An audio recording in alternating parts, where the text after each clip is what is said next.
Hi, this is Eva for Once Upon a Timeline. Welcome to Midnight Mandela, everybody. Yep, another bizarre week as usual. I don't know if I can say it's any weirder than the week before, but there have definitely been some more Mandelas. I haven't really been looking because I was pretty busy this week. It's right before Halloween, so I sell a lot of stuff, so I've been pretty busy at work. So let's see. Scarab Performance was on earlier. I don't know if he had any good MEs. I was busy at work until just a few minutes ago. You're talking about Facebook changing their name. Facebook is changing the name of their parent company, but the actual application called Facebook, where everybody contacts each other and stuff, that's still going to be Facebook. But yeah, a pretty good joke about the K instead of the C. Okay, let's see who's in. Austin 108, Lynn Bomar, Shari D, Eliza Powell, Linda Lavalamp. I think that's everybody. Dun, dun, dun. Petite Penguin. Hello. Okay, so what's up? This one.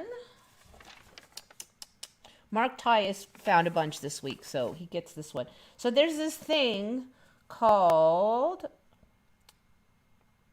beach blight aphids.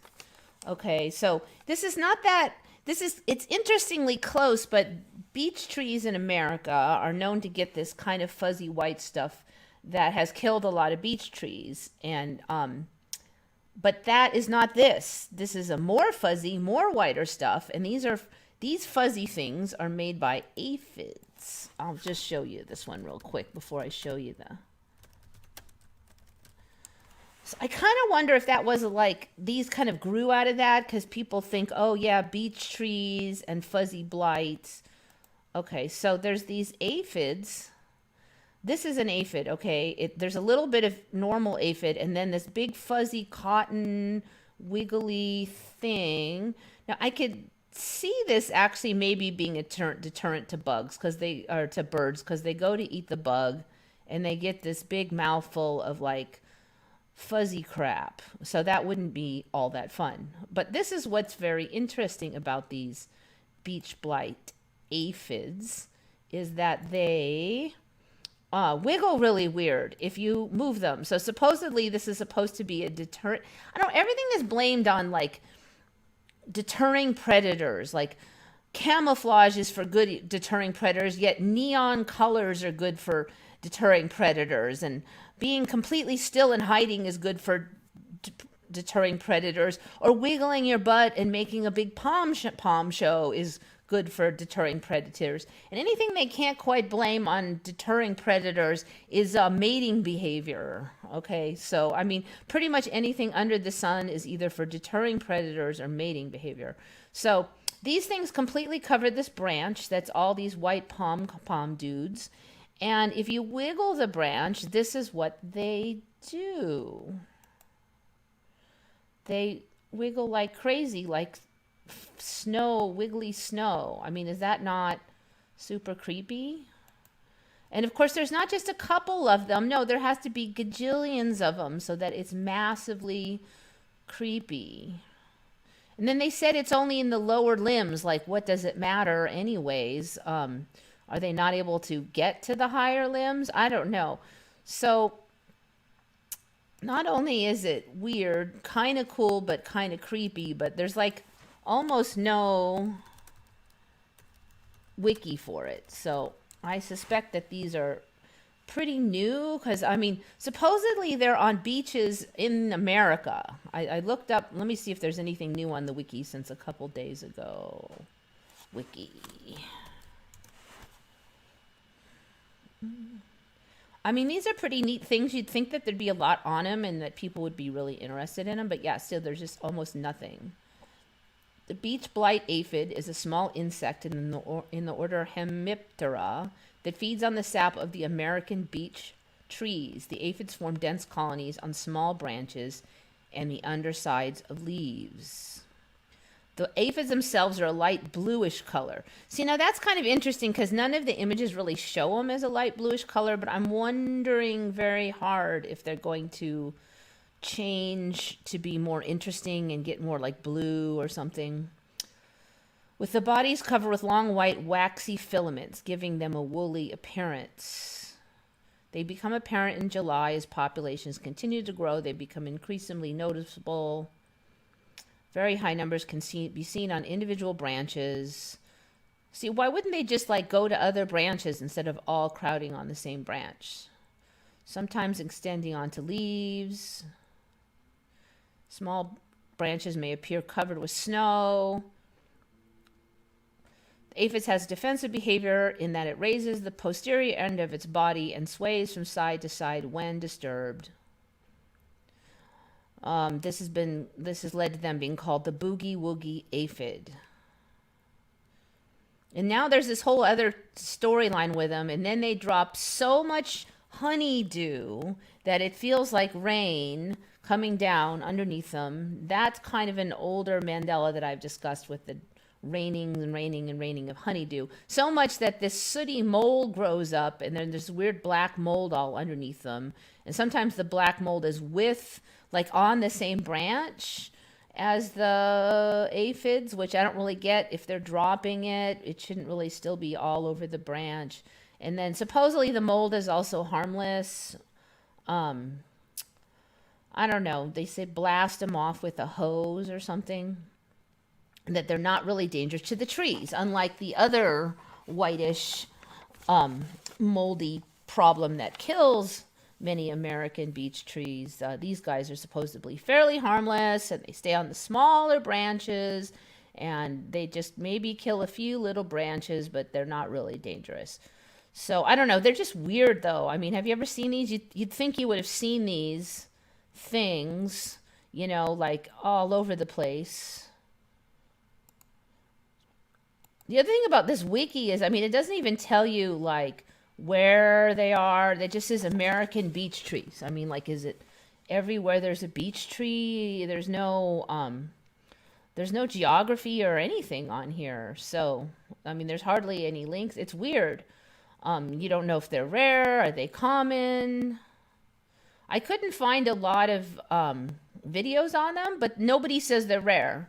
Everybody just acts like, oh yeah, these things. So that's weird. I don't know. I expect some additions to that one. Last week, Odyssey was offline. I've been having a lot of trouble with Reddit on one of my computers and also Twitter. So like Twitter will send me notifications of postings, but then when I click on those notifications, it'll say error.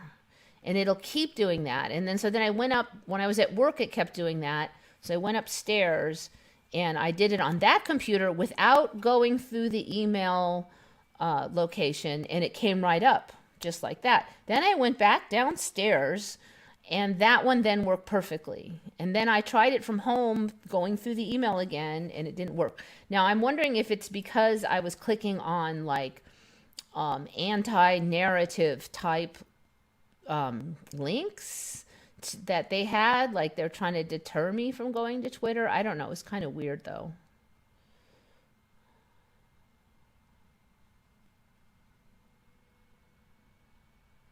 Eliza Pow, just when I think I know something, I learn more and it's actually something else. I know it's like kind of depressing trying to learn stuff sometimes because it's going to change later. So not always, but it does a lot.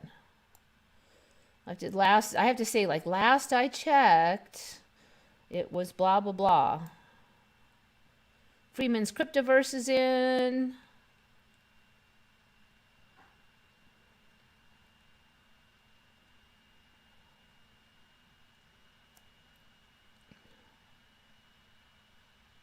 Yeah, they're all live, these wiggly things. They're aphids.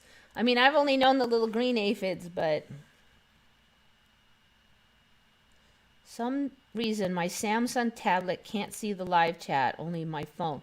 I don't know. You might have a setting off where you have to say like open the chat or something. Yeah, I'm thinking they're going to get bluer or something. A lot of these things come in and then get stranger.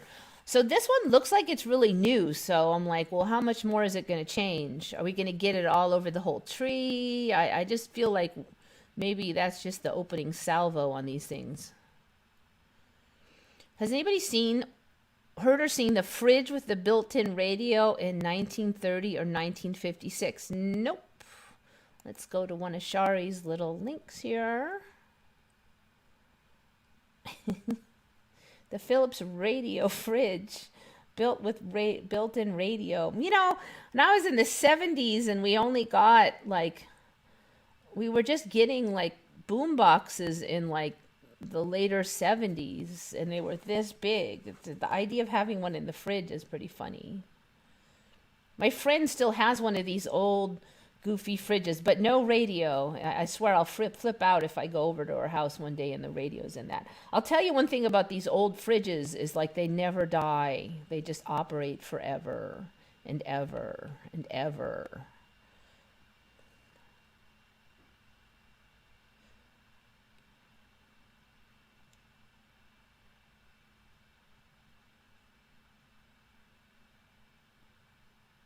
It only wears 4,000 pounds. Yeah, that is one of the problems of it. She basically has it in her garage and it will be there forever. And if she passes away before me, I want that fridge. I told her.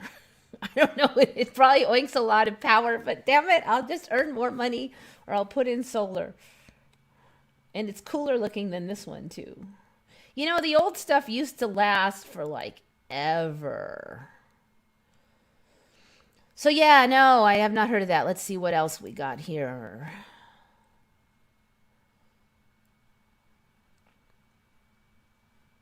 The 1930s refrigerator radio combo that never quite took off. It's kind of a weird choice, but huh.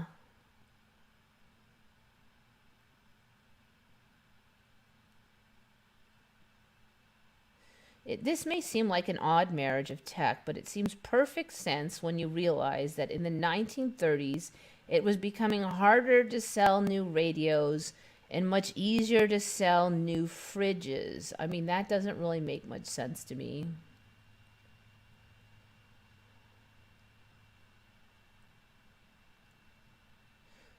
The market for radios was saturated in 1930s.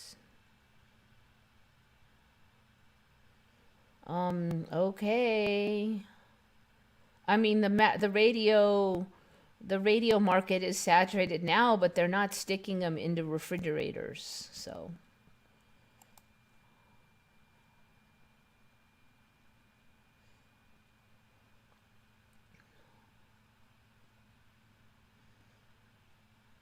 oh yeah, the nature ones, I don't think we're ever going to get done seeing new stuff. I mean, we haven't seen the unicorns yet, but maybe will we have arrived when the unicorns show up? Maybe.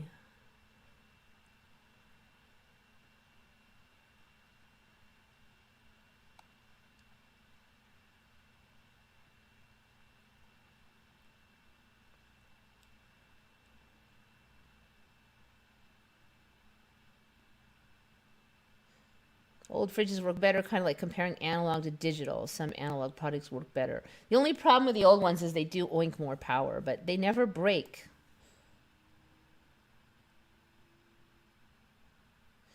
I must have shifted again because not used to Americans saying fridge. Americans usually say refrigerator. Huh, not for me. You know, I grew up in California and we pretty much always say it's the fridge.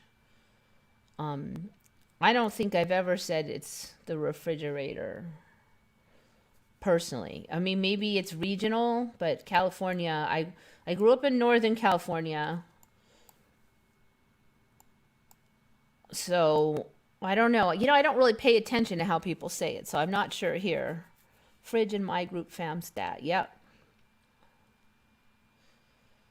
Interesting. Okay, so we'll close those down.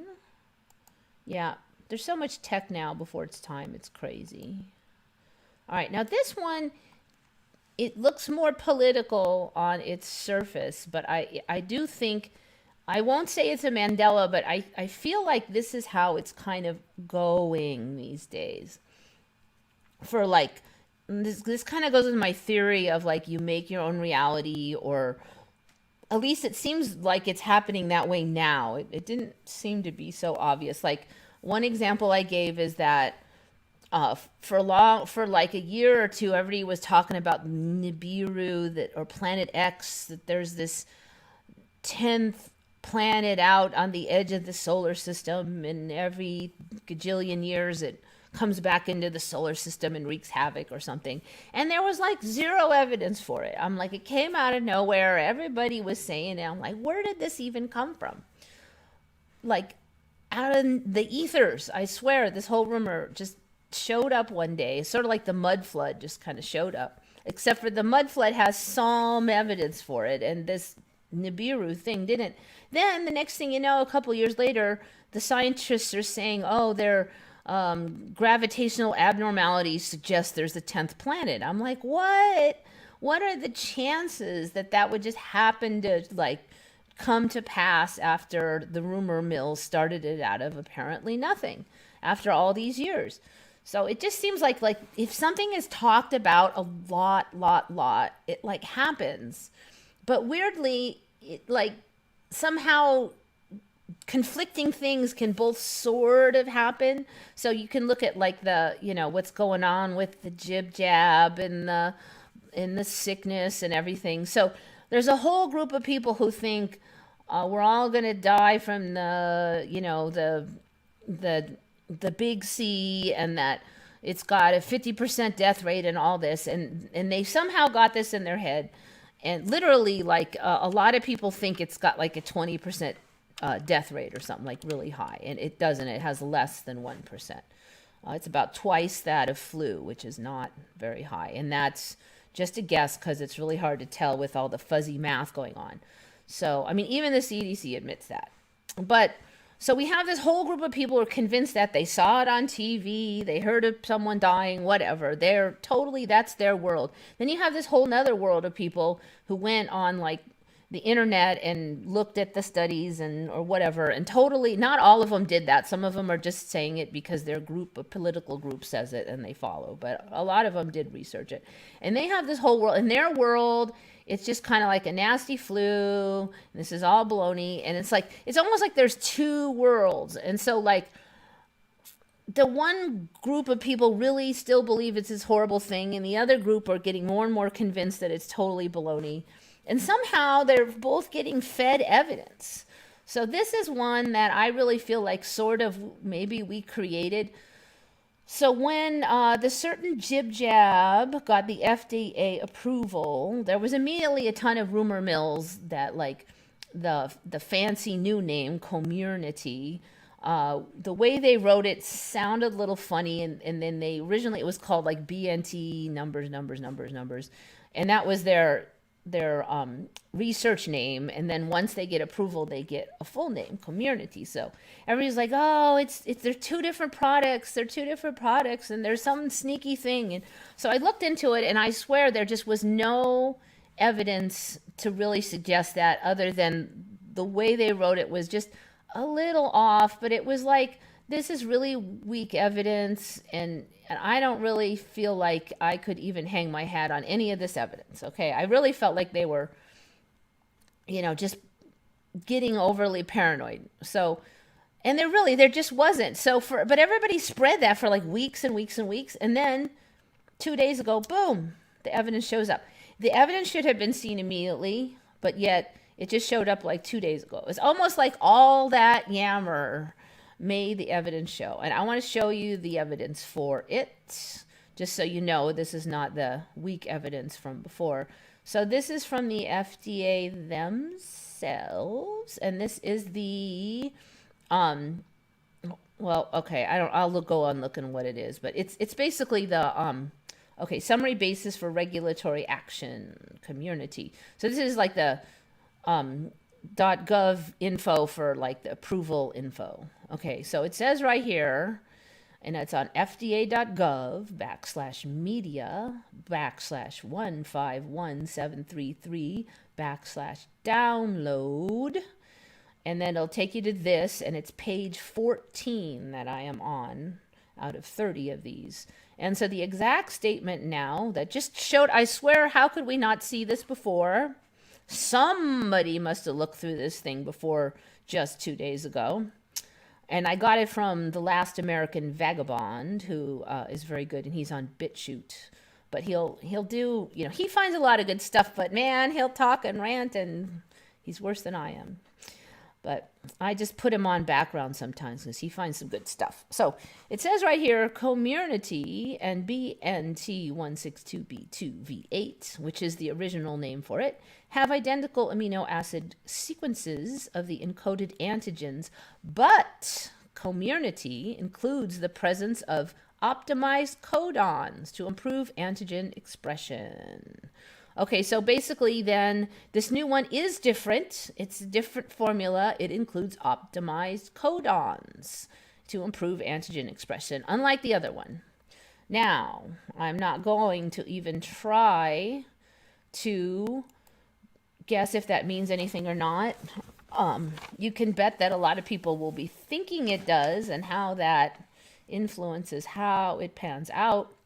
But my whole point of that, and be really careful what you write in the chat right now. Make sure that you don't use any words that would offend YouTube. I would just use euphemisms, and don't use the direct word for anything, please, if you have not yet started typing. We don't want to get on their algorithms. And I'm not even trying to say anything about the arm pokes and what I think of them. I am just saying that it's really weird that this info came up after all this time. It just seems like people first talk about something for weeks and weeks, and then it like shows up.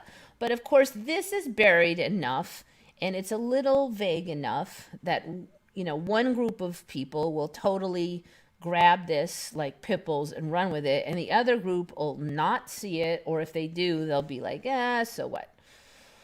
So I don't know. I just thought it was really interesting, and I did want to get that out there. It's just weird. I mean, it should have been found immediately because this document should have been up all this time.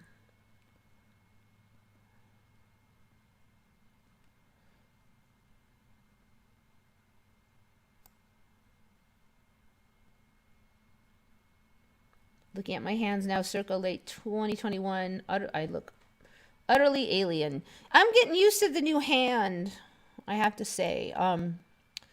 I think it's more efficient. That's the one thing that's not flippy. Well, two things that aren't flippy floppy is the big geology changes and the biology changes. I remember the Nibiru craze. Yeah, at first there was a Nibiru craze, and then it showed up in science. I mean, like, the odds are just astronomical, pardon the pun.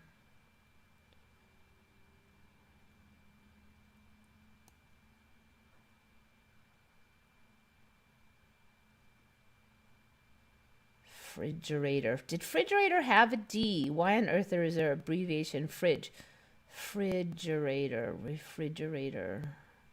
Yeah, I'm not sure on that one, actually. You're right, but fridge does have a DG. And why would they do that? Refrigerator. That's interesting. It would be an older one for me, though, definitely, if that's a Mandela.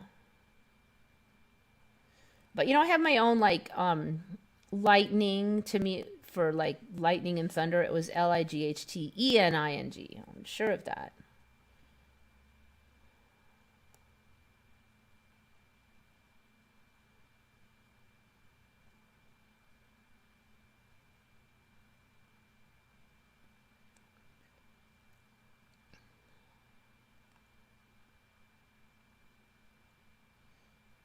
Doc from Back to the Future has orange pockets on his overalls. I don't remember that.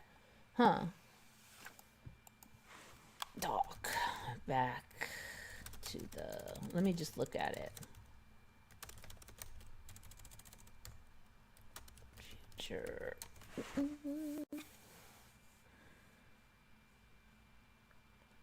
See if we can find a full image.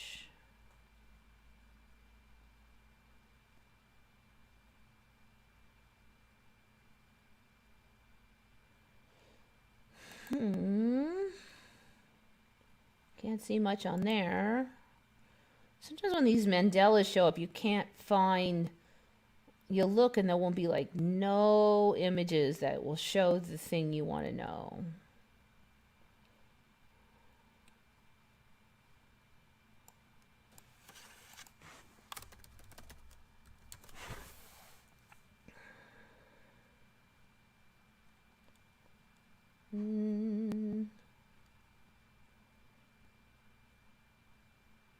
I don't even remember this yellow outfit.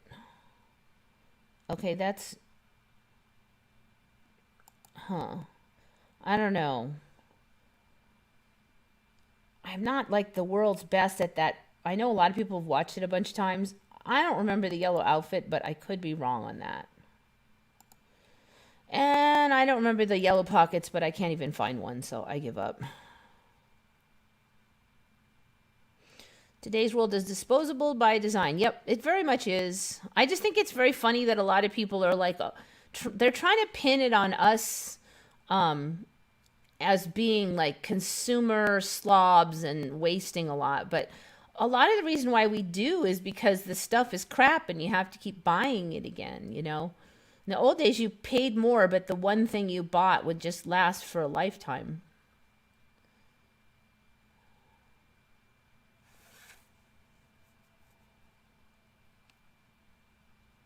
Anyway, don't let them make you feel guilty for existing. I mean, it just seems to be kind of a trend nowadays. I think it's a really unhealthy trend. And then, like, if you didn't, like, ban straws, you're like an evil slob. But, you know, everybody's still wasting in a lot of other ways. It just...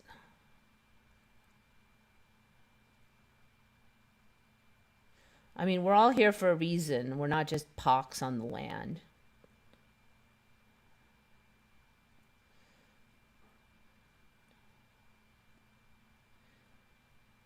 It really looks like a try to manifest all at once. Yeah, it's like a manifest war. You know, it's like one group of people want one thing, another or believe very strongly in one thing. And I think if you believe strongly in it, it's because you want it. I mean, that's the reality you are most attracted to.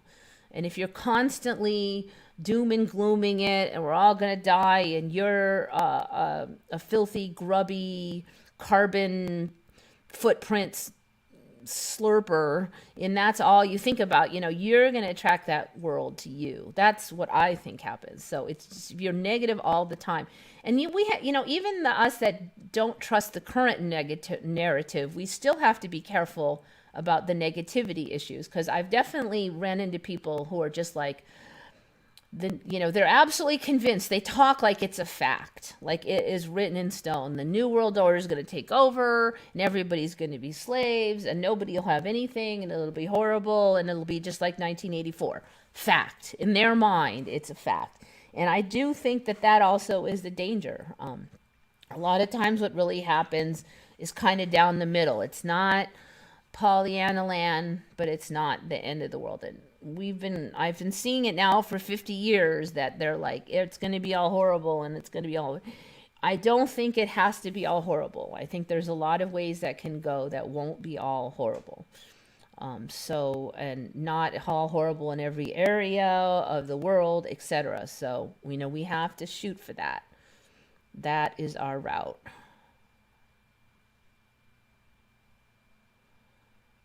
It's from the Frigidaire, Frigid Air brand. That's what fridges are? Frigids. I guess. I don't know. Still seems weird. Manifestation war. Yeah, I think so. And that's why maybe that's why it's getting so helter-skelter, because, you know, maybe we've evolved a tad, you know, we've seen the bodies change, and maybe we manifest better now. So your good stuff manifests, but so does your bad stuff.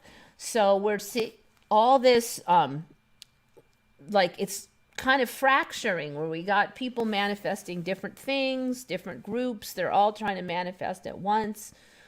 That's why I'm wondering if maybe the world will kind of split apart into enclaves more, where we'll just manifest our section here, and Florida will manifest their way, and Texas will manifest their way, and certain parts of California, hopefully not the whole thing because I don't like that plan, will manifest their way. I've seen people discuss Hass a few years ago. Yeah, Haas avocados turned to Hass, now named by a guy with the last name Hass, just like Kalashnikov guns were now named after a guy now named Kalashnikov, so they're Kalashnikov guns. Upside down rainbow is new for me. Let's check this out. I know we've discussed it before. See what they look like now. Yeah, they're still pretty similar looking. So what they're saying, this is actually like a bit of the last I checked to put that in. It was considered kind of a sundog thing. So it wasn't technically formed in the same way as the rainbows. But it looks like the upside down rainbow. Everything's upside down now. Everything you ever thought, I think, might end up turned upside down. We've been fed doomsday propaganda forever through religion, media, and as a kid, all the doomsday movies, etc. Yeah. And even in 2012, it was supposed to be the end of the Mayan calendar, was supposed to be the end. And then after 2012, suddenly they're going, oh, well, it never was supposed to be the end. It was just a renewal. So now we're getting more of this renewal theme, though, which is good. Like, it's just a big mess and then the new wonderful world. So I really like how much I'm seeing that now in different religions. The Kali Yuga, I think that's what, Hindu or something, India. And then the Bible one, it's Judgment Day is like the beginning of a new heaven on earth kind of thing. So, maybe I plan to shift into a better reality. That is what I'm aiming for. Moving from Age of Pisces to Aquarius. Yeah, there's another one. If you tell the same lies long enough, people will believe it, and mostly the ones telling it. Yeah, but it only works if you tell them a lie that they really resonate with. Like, you can tell them even the truth, and if they don't like it, they won't hear it. But so one of the lies they need to do over and over is, it's got to be one that there's something in it for them, like they like it for some reason. They're attracted to doom and gloom, they like staying home and getting paid, to not work, whatever it is, there's got to be something in there. That's why some people just bounced off that and hate it and don't like that, because it doesn't resonate with them. We can manifest, build our own world, heal ourselves. Yep. If you look in the Bible, there's a lot of stuff about being careful, even what you think.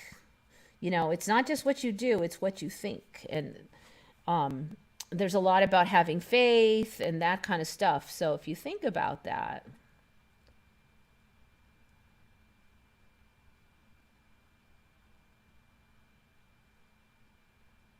Even death is not what they told us. Death is not the end. It's a new beginning. Yep. And even in the Bible, it doesn't say it's the end. So, yeah, the newer stuff, Eckhart Tolle. Does Eckhart Tolle, how do you even say his name? Tolle or Tolle? I don't even know. I always say it's Tolle. Eckhart Tolle, I did not know of him about any newer stuff. I know Dolores had it. I mean, I've seen some Eckhart Tolle, but I don't remember him talking about that. So that is interesting. If you know the terminology he used, let me know, and I'm going to check it out. In a sense, we're probably in a better place than before now, since we have a better understanding of reality from the time we believed in fully solid. Yeah, us ones, yeah. And I think that might be why everything is going like crazy, because you have a young generation that likes to stay home and play video games and talk on the internet. They're not so much social. Not every one of them, of course. There's always going to be some people with a strong social bed. But overall, that's what they wanted, and they kind of got it, didn't they? I mean, with this whole virus thing, staying home is suddenly like something to be proud of. I stayed home and gamed all day, and I'm a good girl because I did not go out and spread disease. So they kind of got it. And so, this whole thing with the universal basic income, that's doable if we get robots and stuff going. I mean, I think reality could create that now. So Eckhart has a book, A New Earth. Oh, that's interesting. So, I mean, maybe it's just this is happening because this is what they wanted. And, this whole thing about America sucks and we suck and humans suck has gotten so popular in certain groups right now, too. So, they're manifesting that. I don't know, be careful what you think and manifest, because that's why I say don't feel guilty about existing, because I don't think that's what we're here for, and I don't think it's healthy, and I think it leads to some of the stuff we're seeing. Yet some of us are just happen to magically land in positions where we're okay, or find positions where we're okay. And, somehow the economy just keeps clacking along, I guess, because nobody really wanted it to crash too hard. The magic fairy dust has held up the economy. So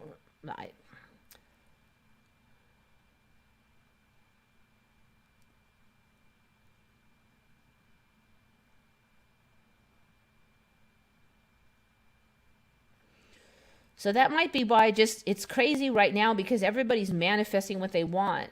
And we all want different things. So, and there's definitely groups that are very much, at odds with the world they're trying to create.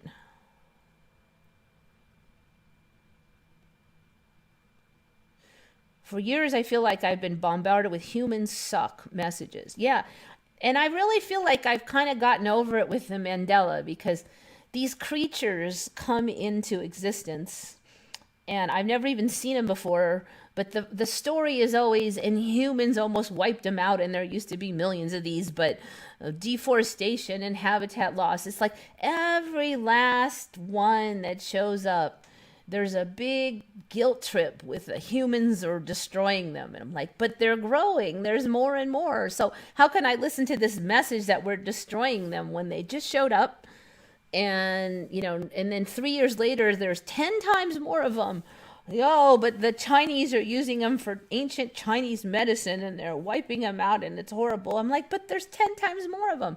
So it's like, I'm not listening to that guilt trip. And then there was the doom for the humans are destroying the ozone layer, and we're all going to die. And then they swore that it would take hundreds and hundreds of years to recover. And now the latest is it's going to recover any minute now. I'm like, I thought it was going to take hundreds and hundreds of years. So I'm not listening to that guilt trip. So, I mean, I'm not going to be a total slob and throw garbage out the window on the road or anything. But, I mean, I'm not going to feel guilty for existing now, because whatever's going on, there's a lot of magic in it, or whatever it is.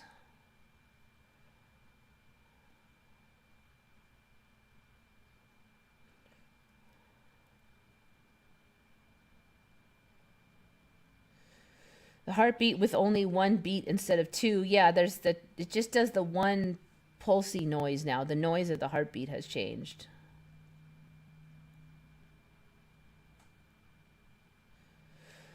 Okay, so more stuff. I'm not as organized as usual today. Kind of like last week. It's all scribbled on little scraps. Okay, so oh, Mark found this other weird one. Okay, so we keep looking at airplanes and stuff. There's a lot going on with the aerodynamics. I've said before, I don't feel like birds flap their wings as much as they used to. They're just flapping them like half as much.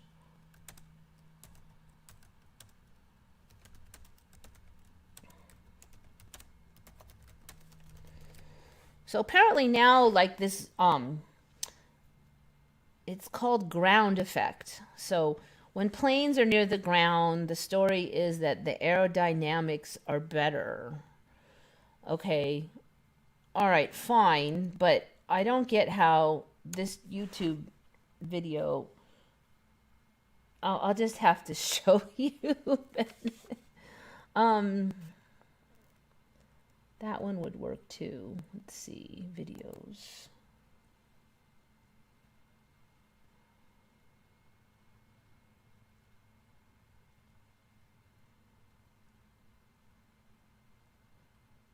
All right, I think what I need is a dash in here to get it.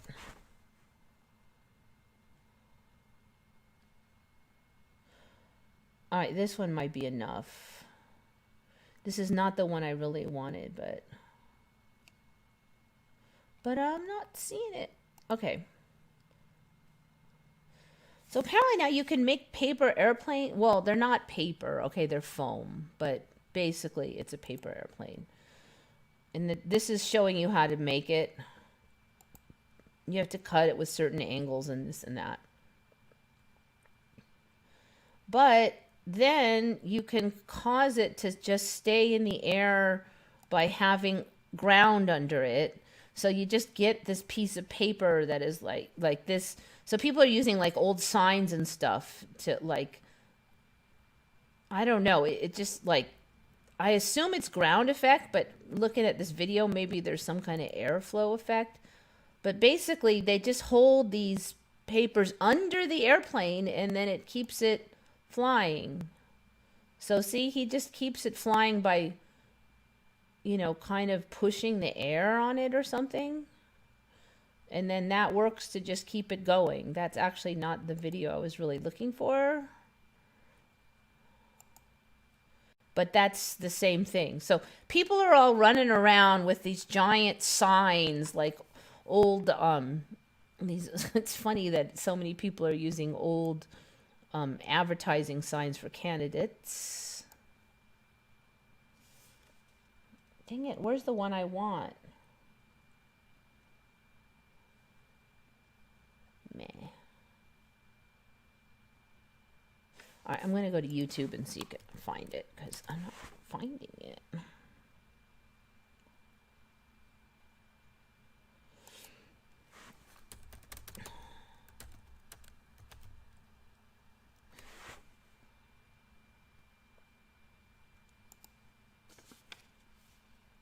There.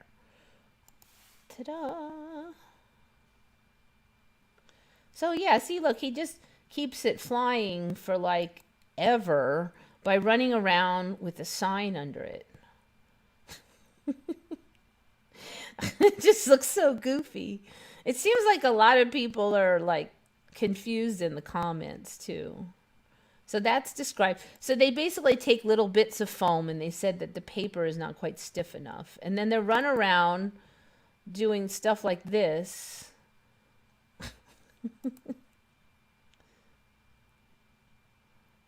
You can go to this video, make a mama bug air surf glider on YouTube, and it'll show you how to cut out the stuff. All right, this guy's just using his hands. But basically this is somehow, like the hand thing is somehow, and then there's like a string on it, but the string is not touching the hand.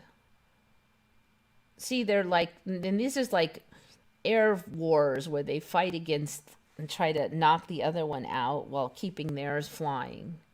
Well, I don't know if you've ever seen anything like this. I mean, like, I'm like over 50 years old and I have never freaking seen this, and I have been on the internet since the 90s, and I just don't think this was a thing before. I think that the aerodynamics has changed. And let's see, there's another one that fits with that. That will be the next Mandela.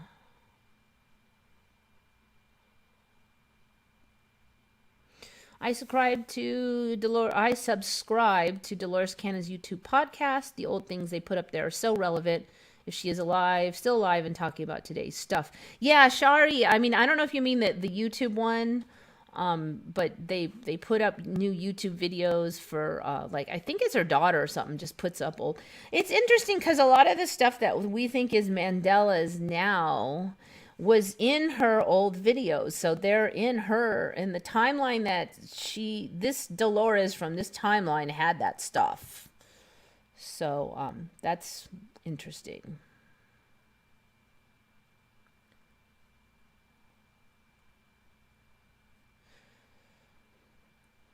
Yeah, I do feel like a lot of times she's helped me a lot. You know, I hear it from Dolores and I hear it from somewhere else and I hear it from somewhere else and I hear it in a dream and I'm like, all right, I got it.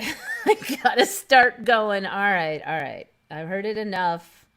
Sometimes it's not always what you want to hear, so sometimes you got to hear it a bunch of times.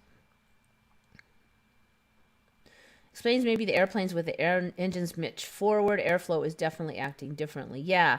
And I've said before, you know, the wind is strange now. It used to blow low to the ground. And if there was high winds in the trees, my hair would fly in my eye and stuff. But now I'll be on the ground and I won't feel any wind. And up high, the trees are like flailing. So it's different now. And then we've got all those vortex, like those little, the little mini tornadoes and the fire tornadoes. We didn't have those before.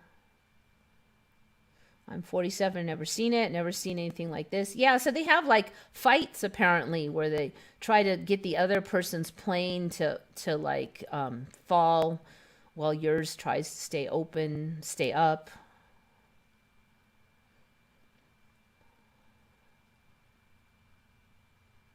Yes, her daughter's putting the radio show that she had on TV. Yeah, so that's been really interesting. You claim to be over 50, but you look 46 to 47. I'll take any extra years I can get. Okay. The fact that the video is a little fuzzy does help.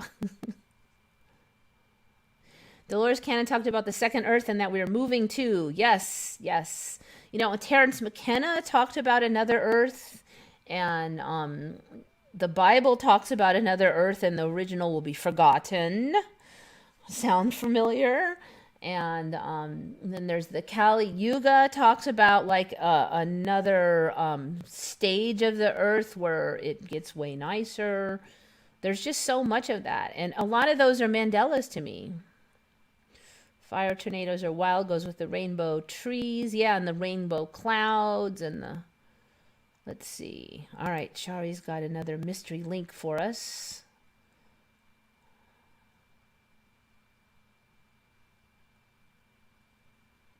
Oh, those are the giant... Now, those are older for me. Those showed up about maybe 15 years ago. They stink like they were some kind of rotten smell or something, and they attract beetles. So they're like these monsters flowers that bloom like once every 10 years or something, and then they stink. Those are old for me, though. Not old, but like 15 years ago, old. Definitely before I knew the Mandela. So they were super, super rare, like when I first heard of them, but now it just seems like every 5 seconds somebody's got a new one. And you know, the giant lily pads we discussed, they're trying to grow those down in San Diego now. I went down to the Balboa Park. It's a big kind of well-known park, Tartaria-style buildings in San Diego, and they are attempting to grow. They're not real big yet. They're only this big, but I recognize them. I'm almost positive. Those are the giant, what did I just say? Whatever they call them. I forgot already now. As far as Mandela goes, the last 3-4 years, my eyes have been seeing different colors than I have ever seen. I do feel like some of the colors are more intense than I used to see them. Like some of the reds and purples just look so much more bright in my eyes.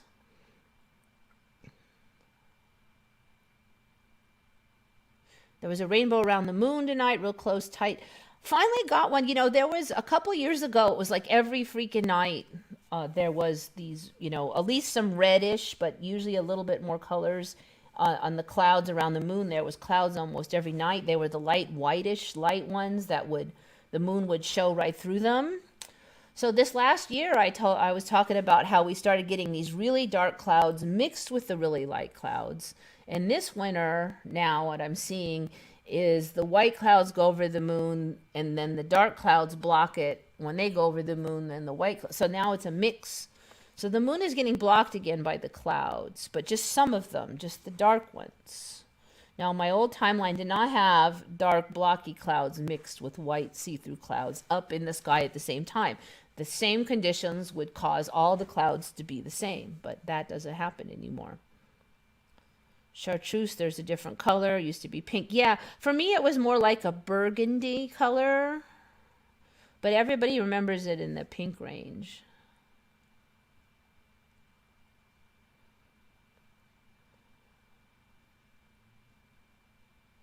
Sharknadoes. There literally are sharknadoes now. They're saying sharks were picked up by a hurricane and thrown. And I think there's been some tornadoes where they said that sharks were picked up and other stuff.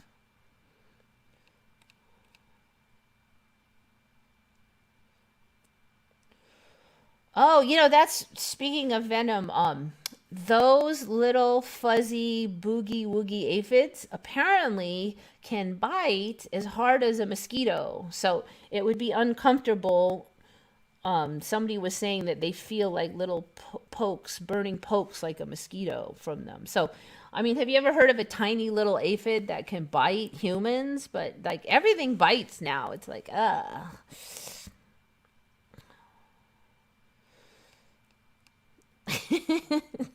don't want to know about the sharknadoes. You knew we had to have a sharknado. Somehow that's weirder than a unicorn. I mean, unicorns shouldn't be that hard. Maybe it's just because everybody will freak out if a unicorn shows up, and then Mandela likes to be sneaky. All right, so there was that. Okay. Darn it. Wait. I'm all disorganized now. All right, I want to talk about this one because this one kind of goes along with the weird air flight thing.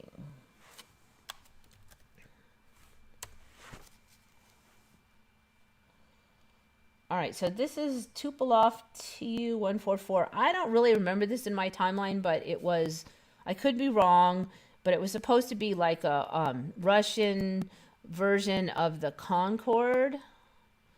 But the reason I wanted to mention it is because I'm seeing a bunch of these things. They call them canards, apparently, and they're like little mini wings. So we've talked about the winglets, right? And the little wings on the wings. But it seems like these secondary wings, which are called canards, are sort of showing up everywhere. And I'm like, I swear I've never seen a plane that looks like it's got a head and ears until I saw this Tupolev thing. So this actually came from somebody on Redcon was saying something else about they felt that the Concorde itself had changed in some slight way, but I didn't know the Concorde well enough. He's probably right because it looks like he's like this Concorde buff, so he would have totally noticed. But I just saw that he had shown this as an example. I'm like, there's no planes with freaking ears. I mean, like, come on. So apparently this thing had like ears, but they're called canards, and they're supposed to help keep the front end of the plane up if you do it just right. There they are from the side with their ears. I mean, like, if you ever saw that, you'd be like, no. Okay. So, if I look up plane canard, you can see a bunch of other planes that I don't remember ever seeing anything that looks like this. So, now it just looks like it has a mustache. These wings are way too tiny. I guess they work here though, but so this might be a similar one here. Then these secondary wings are getting kind of ridiculous. So these also count as canards here. This one's kind of wacky. Another one with the big things in the front. I mean, how many little wingies are we going to get? It looks like a butterfly. This one's got one main one, the canards, and two more in the back. I'm like, come on, people. Have you ever seen these giant things in the front of the plane like this? Look at that. I mean, they're almost as big as the back ones. It just wasn't a thing. They look like hammerhead shark airplanes. Look at this one. So first we were talking about these things being in the back of like the helicopters, but now they're like in the front, like mustaches. Look at this.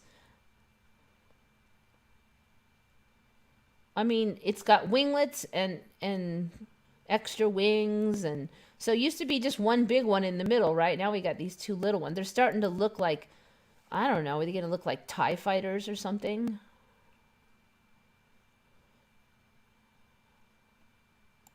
Here's another one. I've just not seen these before.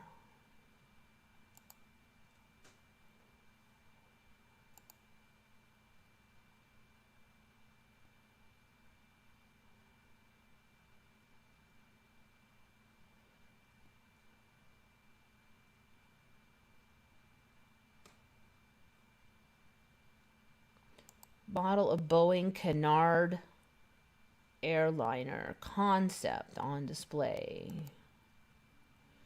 So anyway, yeah, these canards are making quite the showing. I mean, some of these are new, but some aren't new. So canard pointers, April 1968. Airplanes and rockets. Look at that. Crazy. Winglets, canards. You know, like when the cartoons used to have whack-doodle planes that like because it's a cartoon and they're just making it look cool. They didn't have to worry about actual aerodynamics. That's what a lot of these look like. It just looks like something that like Superwoman flew in 1968 cartoon or something. And like they look familiar. I mean, I actually feel like I'd seen those on cartoons and went, ha ha, you know, those look cool, but they'll never fly. And now it was like they were almost a foreshadowing.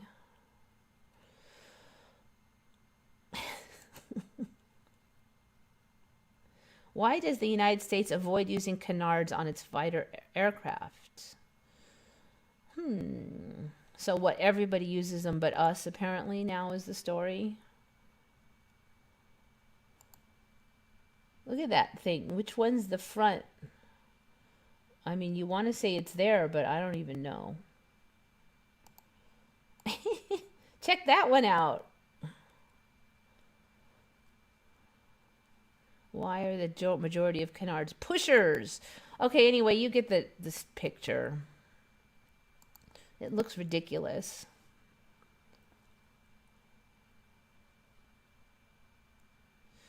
Canard in French means duck. I saw this word used in English yesterday. Now it's everywhere. The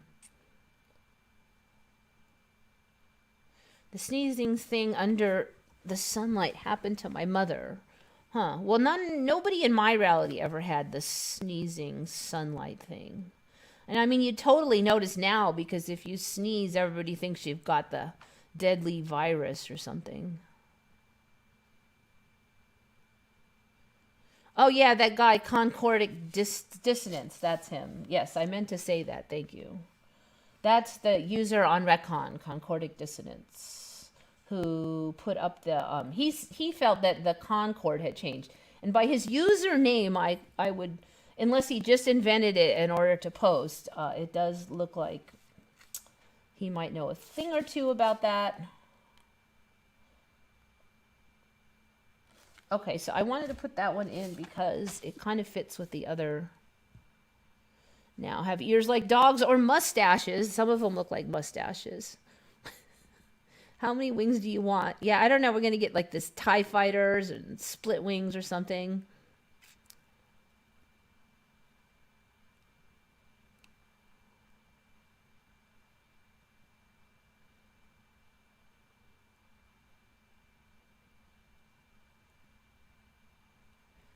Let's see. Let's just take a quick look at the Concorde.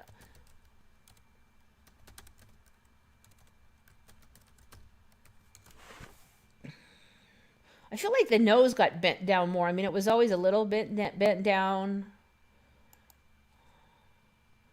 But it just looks like more bent down. It looks like it has a big nose and it's laughing at you. What else would I say? I don't remember that much this, and I don't remember this, and I just remember like longer wings. Here, it had more like ordinary wings. Now it looks like a giant, I don't know what. What does it even look like? I don't remember it all triangle down here. It was more airplane-like. Now it kind of looks like one of those triangle UFOs or something. I don't remember it being like that. I don't remember like these big, I don't know what that is there. It was more like normal looking, except for the long nose was bent, but now it looks, more like a jet fighter thing. So yeah, that was Concorde for me. He was just talking about some like minor little thing on it, and I was like, no, the whole thing's different, dude. I mean, maybe he's just like more this timeline or something. Okay, so speaking of flight, that seems to be the subject for this week. Ran into this one. So basically, what should I put that in?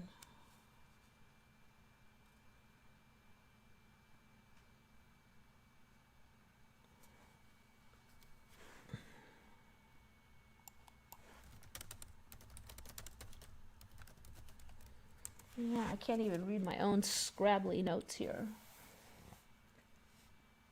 Okay, this is it.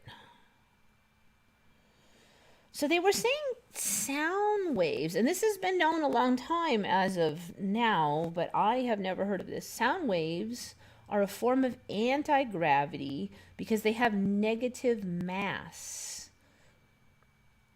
Heavy metal music isn't heavy after all. It's actually the opposite. Sound waves have mass and can interact via gravity, but the mass is negative. In other words, sound floats upward. Some people, who I never heard of, found that although the effect is small, sound waves should have negative gravitational mass. It's almost like anti-gravity. I mean, it's not almost like anti-gravity. It is anti-gravity, even though it's mild and weak. So that was the main thing. So apparently, you can float stuff with sound waves.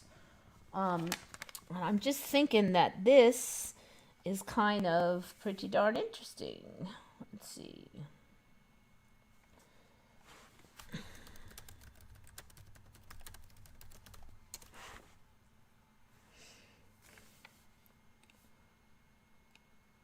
I'm trying to find, let's see.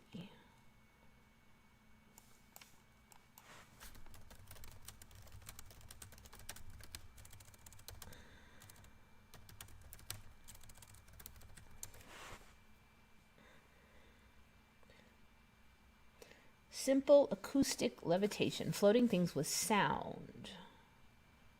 Let's see if I can find a video. I probably should have dug this up.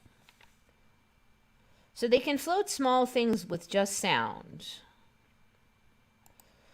So, we've seen these kind of experiments done with magnetism or other things, but I have not the quick bites. seen We're it with reading sound. tech, science, So entertainment news. we've also seen lately, it's just really become a thing in the last year or two, where they would put like all the sand on the table and then they would run sound through it, and all the sand would make like these mandala shapes and like that.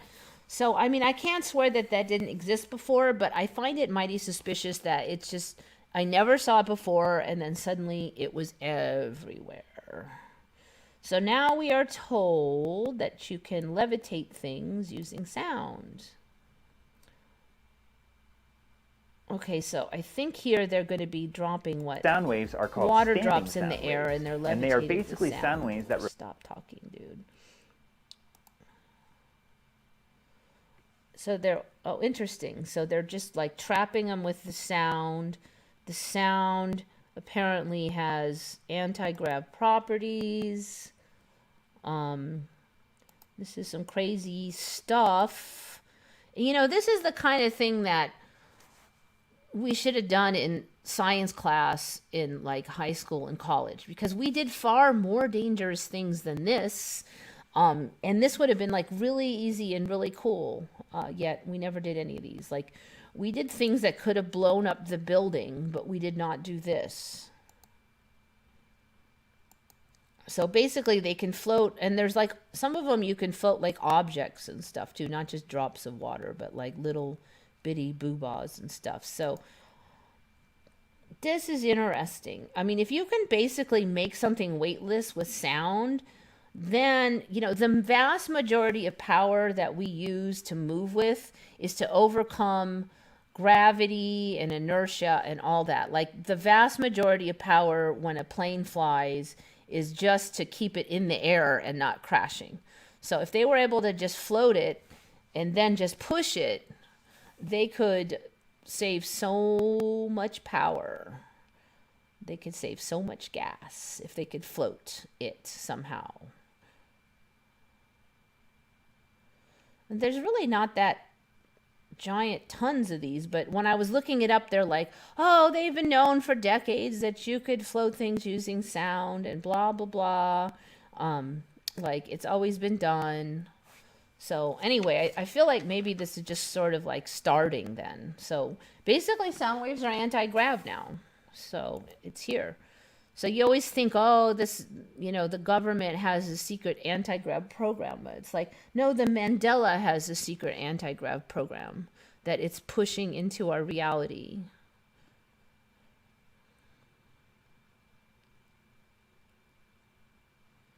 The wings had a triangle feeling, but it was a subtle design. Now it's too obvious. Intrepid, yeah, something like that. It was, yeah.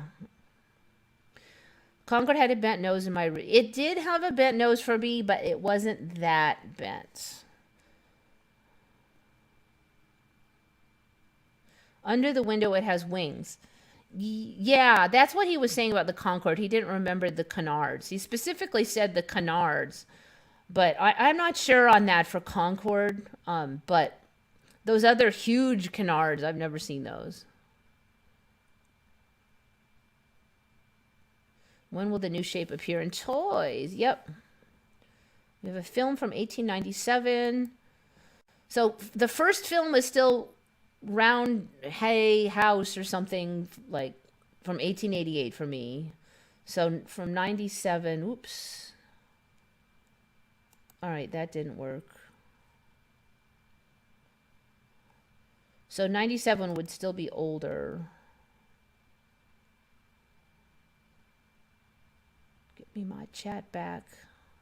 Usually when I click on a link, it opens it separately, but that didn't happen. I believe there's a lot we haven't discovered about sound and resonance. I think those things are still developing into the reality is basically the thing. I'm going to try this link one more time, but it looks like it might not make it. Yeah, no. That link is not up and running. It might be that it's missing a little something.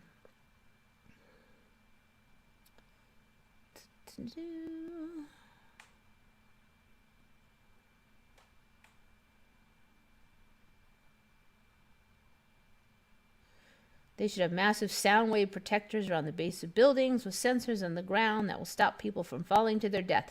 They don't have it so it can float big stuff yet. They said the Coral Castle in Florida was built using sound. Yeah, I think Coral Castle might be kind of like a preliminary hint to get the brain juices moving. Water drops floating, yep. Remember the movie Dune? I do remember it. The reality is on drugs here. Yep. Maybe DMT will be the spice. You don't have to kill a worm to get it, though.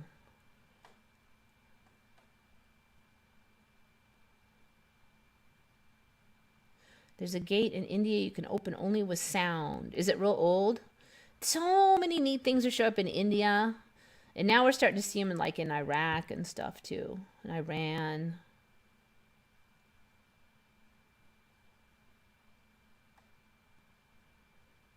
Right mouse click. All right. Open in a new tab. DMT is a Mandela effect for me. Yes. Yes. So DMT sort of showed up for me about maximum 10 years ago, probably more like 5 or 6, right around, yeah, maybe like 5. So when it first came out, they said that DMT, there was, it was just from certain plants and stuff. Okay, I think just the one, really. The toad, that was it. And I've covered this the other week, but then now that toad is available everywhere. It's not just in deep depths of South America. You can get it in Colorado, that toad now. And it's also in a whole bunch of other things now, not just the toad. And they said before that some people theorize that DMT might exist naturally in humans, but nobody has isolated it. But now they're saying that it's been isolated in the pineal gland back in the 70s, and it's been known this whole time, and blah, blah, blah.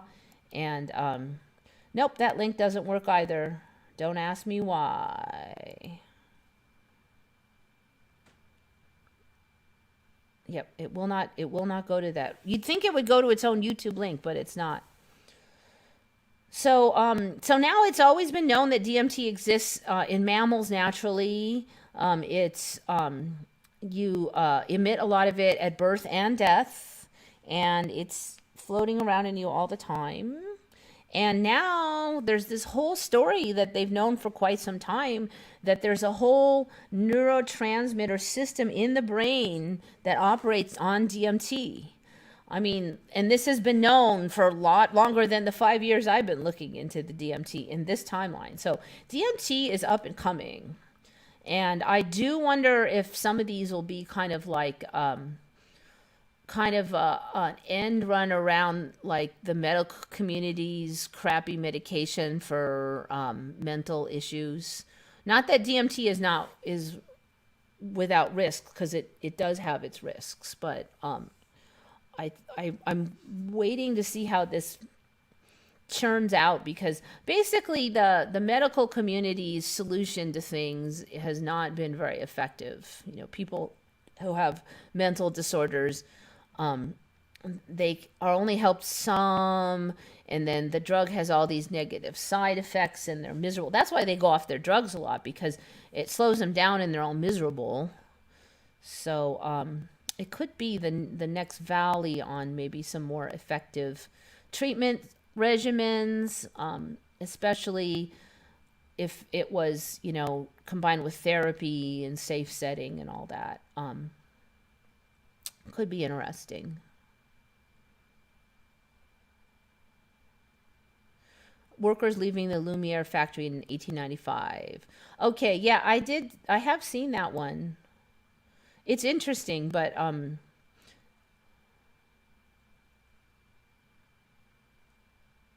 I don't know if it's copyrighted, so I don't know if I want to play that whole thing. It might or may not be. It should be old enough not to be, but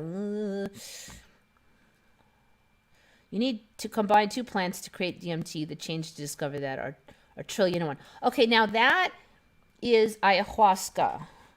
DMT is one of the main active ingredients in ayahuasca.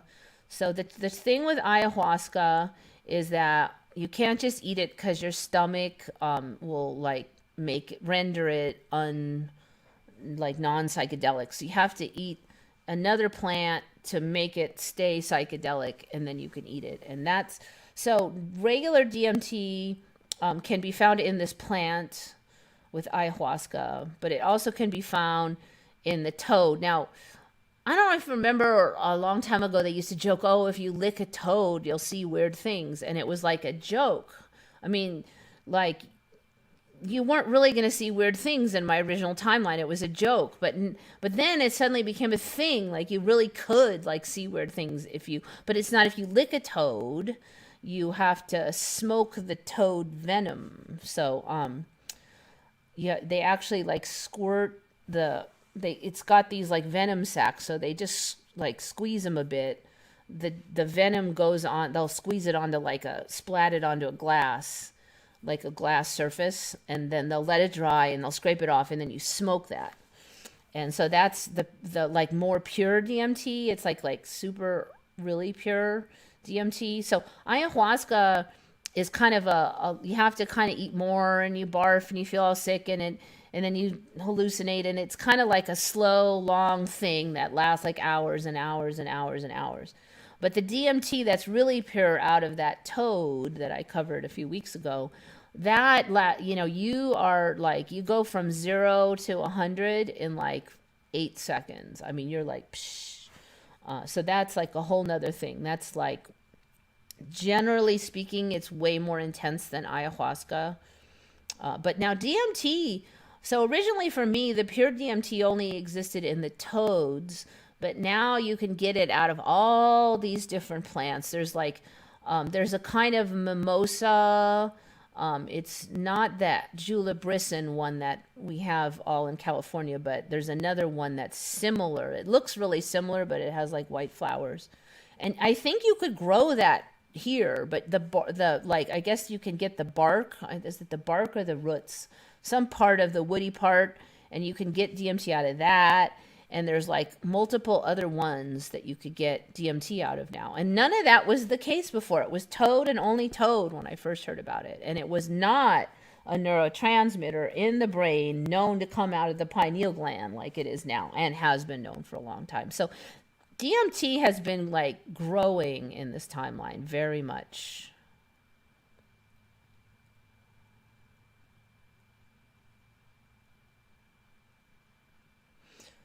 Okay, now we're talking about the DeLorean car. I think the past they said the DeLorean was a De Tomaso model. Now DeLorean and De Tomaso have nothing to do with each other. Okay, I'll take your word for that one, Intrepid, because I don't know those ones.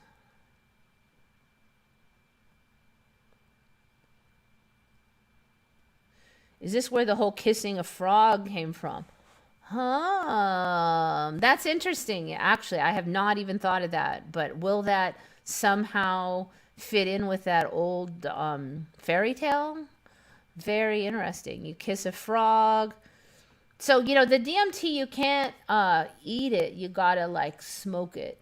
Now, I think the frog one, I am not 100% on this, but I think that they can also, you can cut yourself a little and put it into your skin that way. It just can't go through your stomach. I guess your stomach kills it. But they usually just smoke it. Paper homeopathy is a thing now. You can write on a paper what you need, put it under a glass of water, and then hit the glass on it 10 times. Voila, your remedy is there. So I think basically a lot of this homeopathy thing, it might have a lot to do with belief and ritual. So, like the placebo effect. I mean, people poo-poo it. Oh, that's just the placebo effect. But what the heck? I mean, like you can get, they find a 30% effectivity just from placebo. So that's more effective than some of the drugs that they hand out. So, okay, so you do this ritual and it's like you're thinking the whole time about what you want. I think that's really good. You're clarifying what you want.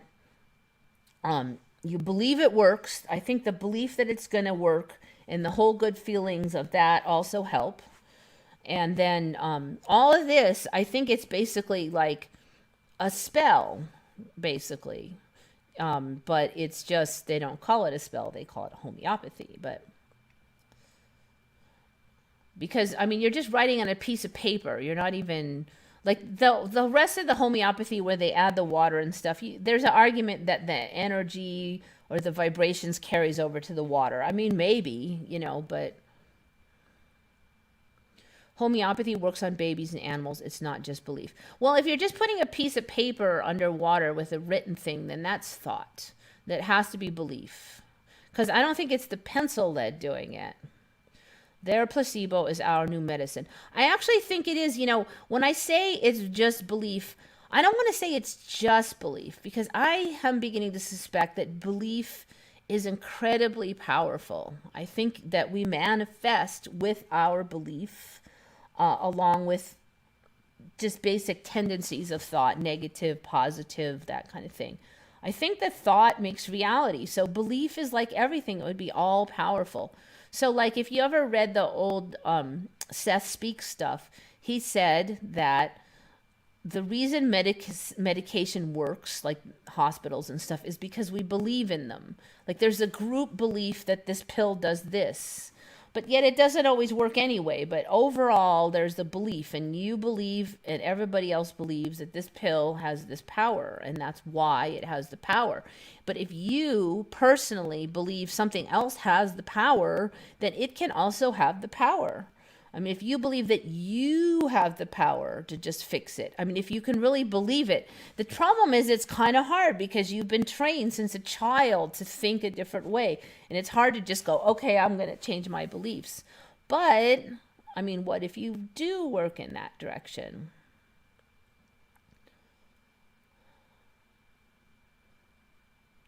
Placebo effect is very much beliefs make reality. So, when I say it's just belief, but who cares if it works, right? I mean, in the end, well, I do care, but the most important thing is that you get the effectiveness you want, that you're healthier and like that. I do care why it works, but it works. Water reacts different with the words you use, same as rice experiment.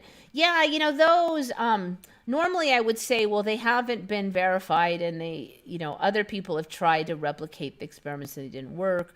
But then when you get into power belief and stuff, manifestation and all that, then it gets really complicated, because if a scientist that doesn't believe in it tries to do it, maybe that's enough to derail it, right? So it's like untestable, which is really a stinker, but it may be rather untestable. And if it wasn't for the Mandela and all the stuff I see around me, it would be hard for me to get on board with it. But I mean, once the Mandela comes through, I mean, this other stuff isn't any weirder.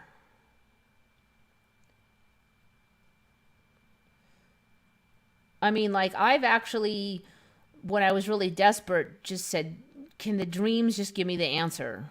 I mean, it sounds airy-fairy, but when you're desperate and you got nothing, you'll do anything, and I have gotten a couple remedies from that. And the one was my last dog had this weird neurological condition. And I don't know if I've ever said this on here, but really, I thought she was going to die. She was getting sicker. And I was just all panicky. And I just was like, I'm going to just, every night and all the time, I'm just going to try to dream the answer, because I just was, that I took her to the best neurologist in San Diego. Nobody knew what was wrong with her. And the dream said, it showed me this fruit, and it was like, feed these. And it was this fruit. I was like, what's that fruit? And then I heard in my head, give her kiwis.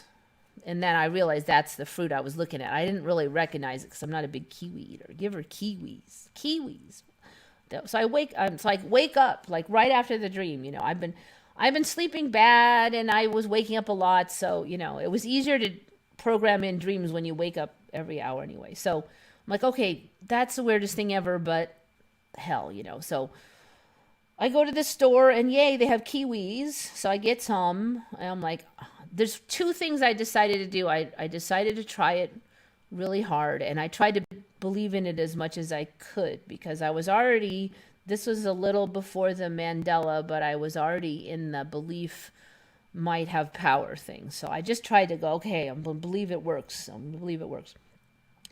So the dog doesn't like kiwis.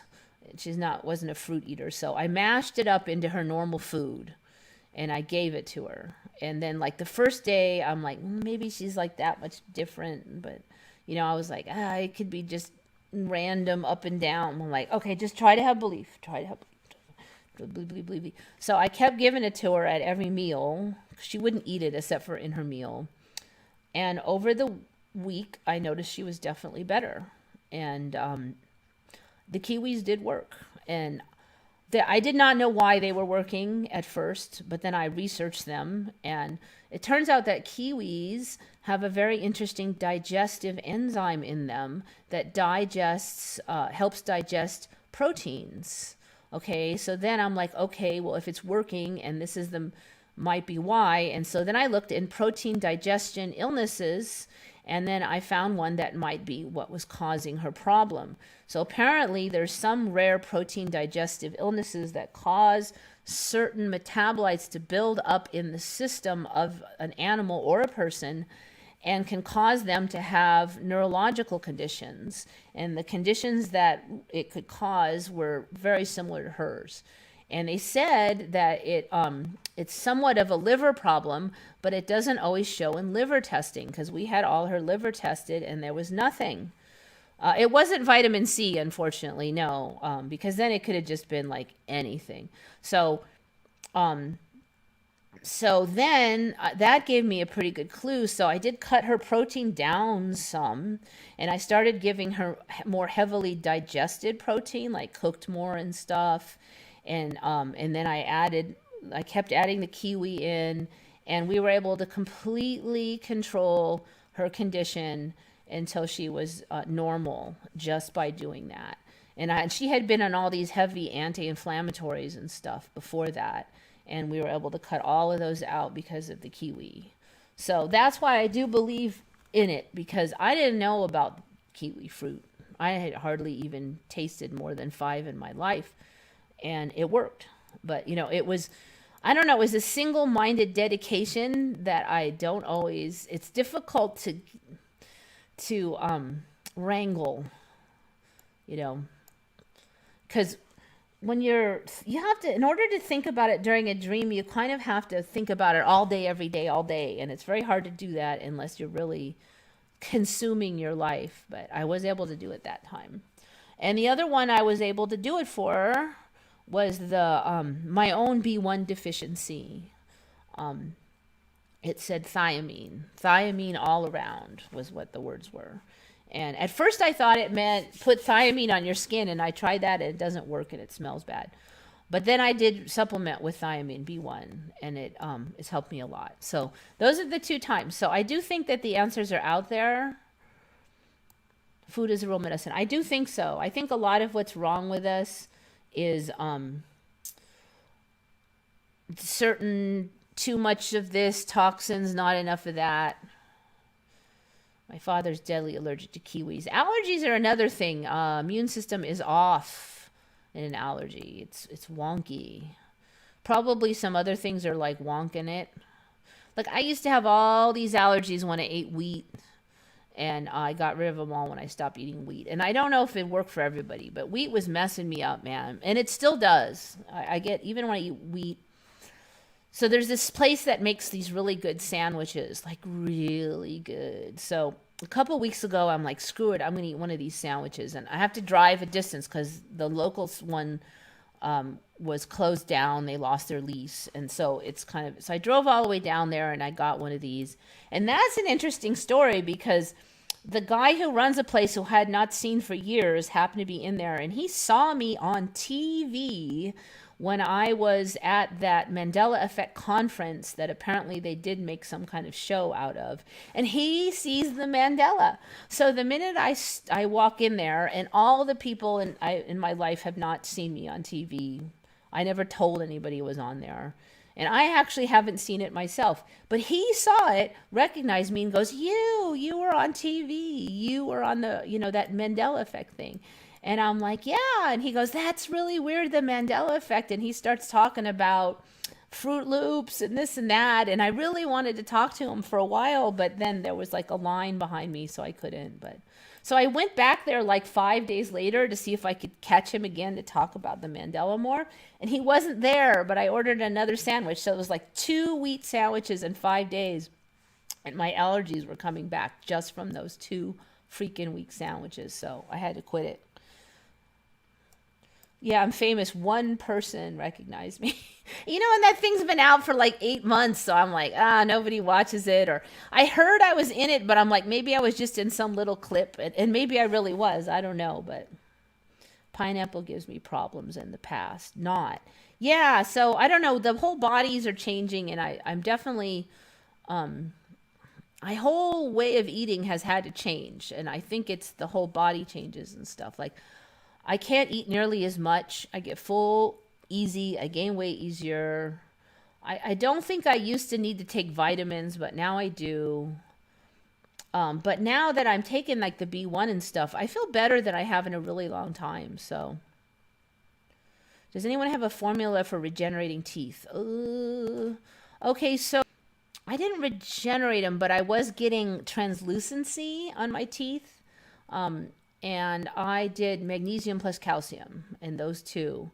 And again, I tried to have as much belief as possible, but I would definitely try magnesium plus calcium.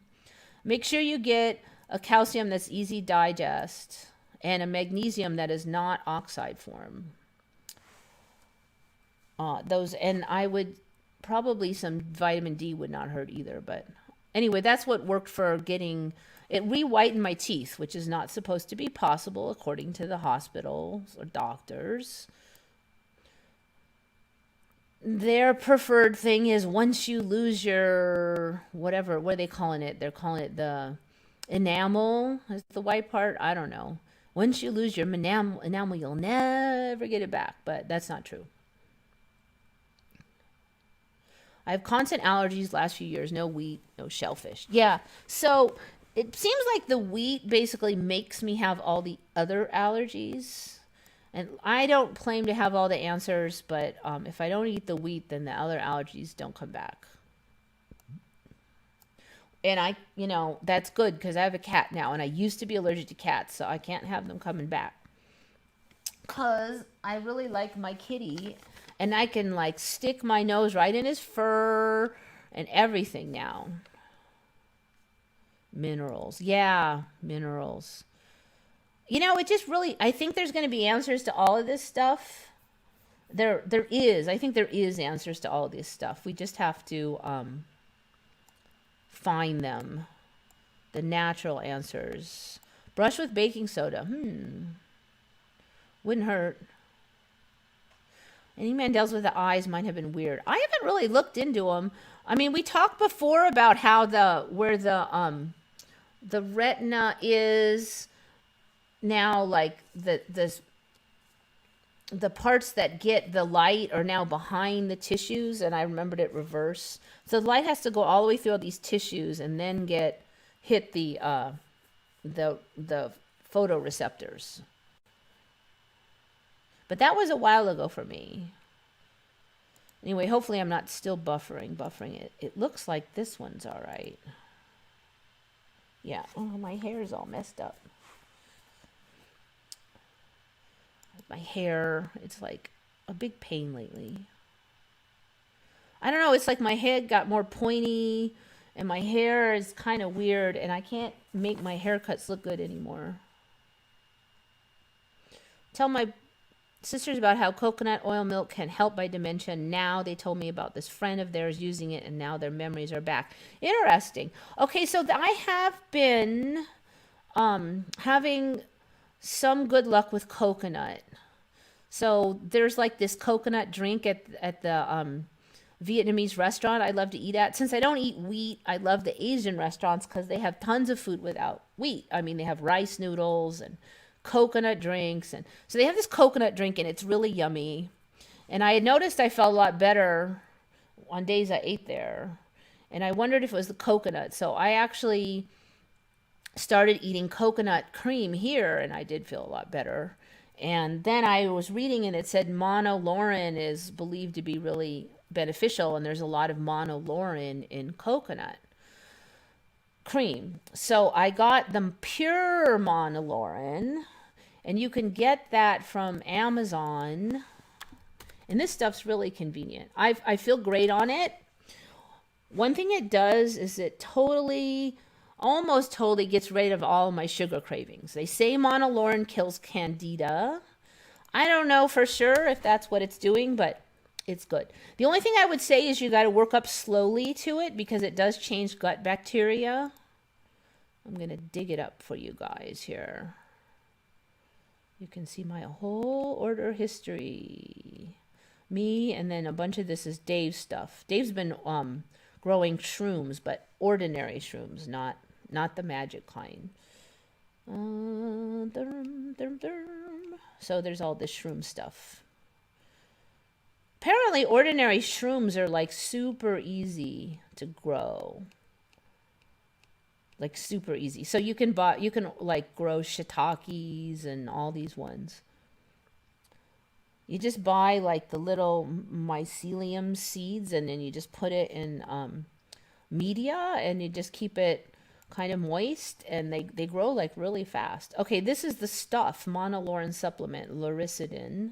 I got it from Amazon, $34.95, but they last pretty long. You get this like, so they're little pellets, and you just slurp them back, and they're like a fat called monolaurin. It's what's one of the fats that's in coconut oil, and they only, like a scoop of them only has like 25 calories, so it's not like you're going to get fat on this fat, but a lot of vitamins need a fat in order to digest. So this is convenient because I can slurp down some of this supplement, and it also provides a fat source for fat needing vitamins, like vitamin D. If you're consuming vitamin D, you have to consume it with the fat source. Vitamin D will not get digested unless there's fat in like with it. So if you just eat a vitamin D pill and don't eat any fat or anything, the vitamin D is not going to digest. A lot of people don't realize that.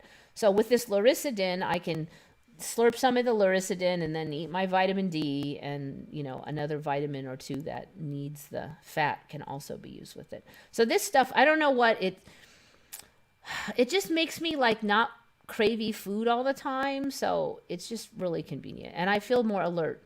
So this might be what the magic thing is in coconut, and it kills candida and funguses and all this stuff. And there is some pretty good research that it really, really does do that. But like I said, start slow. If you've already sucking down the coconut, that helps because you're getting monolaurin from the coconut already, so your system won't be totally shocked when you throw more in. But don't like go bananas. Just do like half a scoop.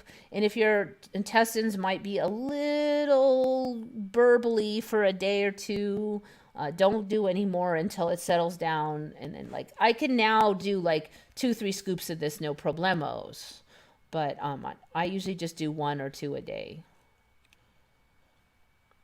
Like when I remember, basically. So anyway, good stuff. If you like coconut, I would definitely try the monolaurin. When I tell myself I want to wake up at 3:37, I will wake up exactly that time. Yes, there is a clock in the brain. I discovered that in college. I used to have this obnoxious alarm, and so I started waking up 1 minute before the alarm would go off every day. And I'm like, and I had it set all different times because I had this crazy schedule. And I realized I always know what time it is because I always wake up 1 minute before the alarm. So I don't usually use an alarm now because I'll just tell myself to wake up. It's doable if you believe. It's another thing.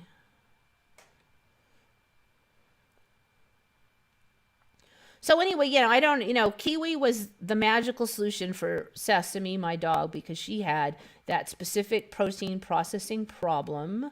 I'm not saying Kiwi is the answer for everybody, but yeah, I think the coconut oil has it because it's the fat in the coconut. So coconut cream, coconut oil, monolaurin is in there. But then see, it's not, this is like concentrated all monolaurin. So I don't, this is stronger for me. It works better. And plus, I like coconut oil and I like coconut cream, but it has a lot of calories in it. So, it's like this way I can get a lot of monolaurin, but not like eat, 500 calories.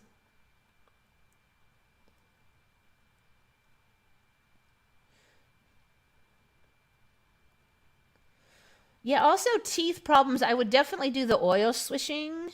And coconut oil is a great one to do that with because it kills germs in the mouth. I mean, there's all this, like, I don't know, story about it. It pulls poisons and stuff. Who knows about that? But it does, it is well documented to kill bacteria. Bacteria do not like fat in the mouth. So after you're done eating your sugar crap or whatever, then you just swish for a minute with the coconut oil or some saturated fat. Coconut oil is great for it. And if it's too gross tasting, then throw a little cinnamon in there. They'll take the edge off. It's not a sugar. And swish with it, and then just you spit it out. And it really does help with like gum health and stuff.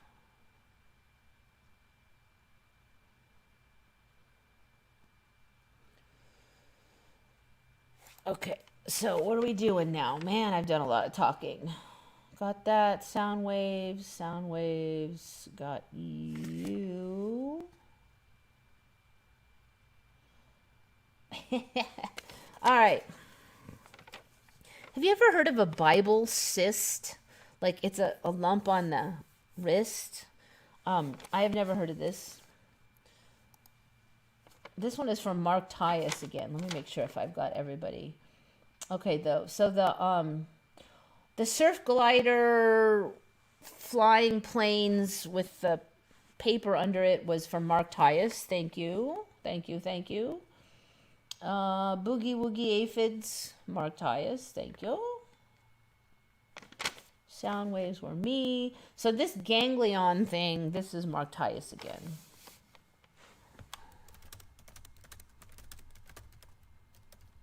Let's just look up these things. Okay, I've never seen this on anybody. I've never heard of it. I'm 50.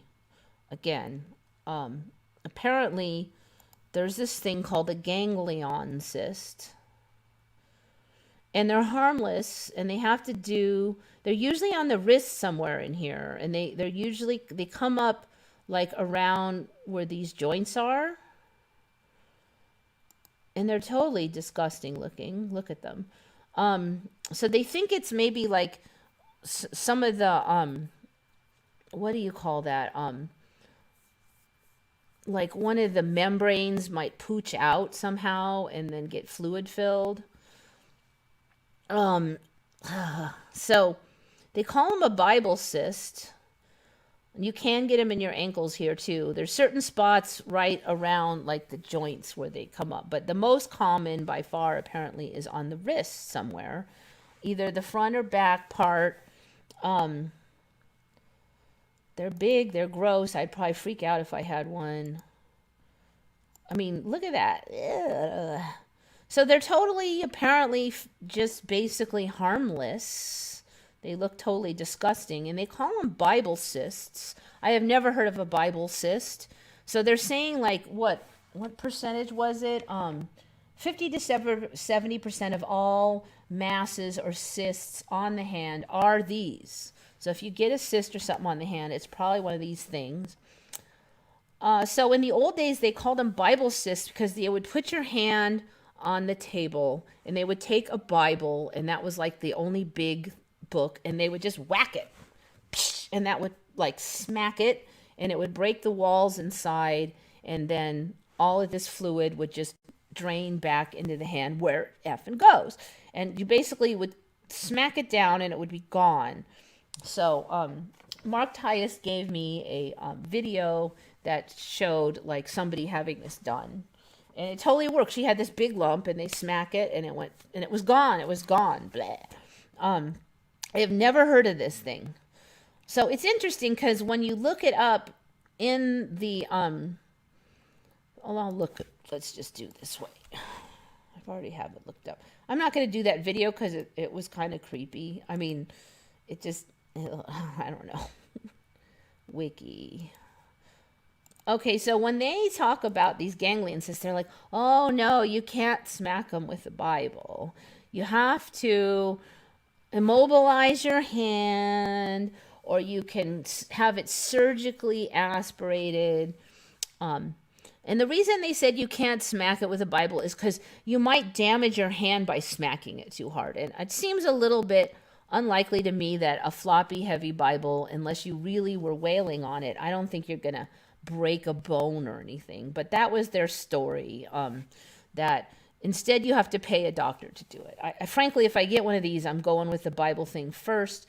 And then the other thing they said is you could damage your hand if you hit it with a Bible, or it could grow back because the walls would still be there. Okay. But then yet when they surgically suck out the fluids, that they said, they admit freely that that could grow back anyway too, because the walls are still there. So I don't see a difference between smacking with the Bible and having the fluid sucked out. If they could both still grow back, but one is like free and one costs hundreds and hundreds of dollars. Or they can actually surgically incise it and would leave a nasty old scar. And I'm like, F that. I would definitely be smacking it with a Bible. Let's see. If your ganglion cyst is causing you problems, your doctor may suggest trying to drain the cyst with a needle. Removing the cyst surgically is also an option. In many cases, the cysts will go away on their own. So that would be your other option. Anyway, I've never heard of these things. I was trying to find out like commonality, like how often there's no word on them being rare, not rare. They don't seem to be rare because they said that the like 50 to 70% of cysts on the hand are these, but how rare are cysts on the hand? So I could not find any info on that. Lately, they've just given up on saying how rare stuff is. It's like the Mandela is done with that. Okay, so here you see you can get them on the feet. So they're just like fluid-filled sacs, basically. They're not cancerous or anything. I would see there's one on the top of the wrist instead of down there.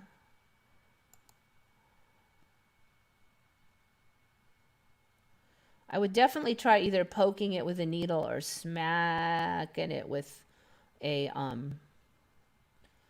Bible. I go for the needle poke first, but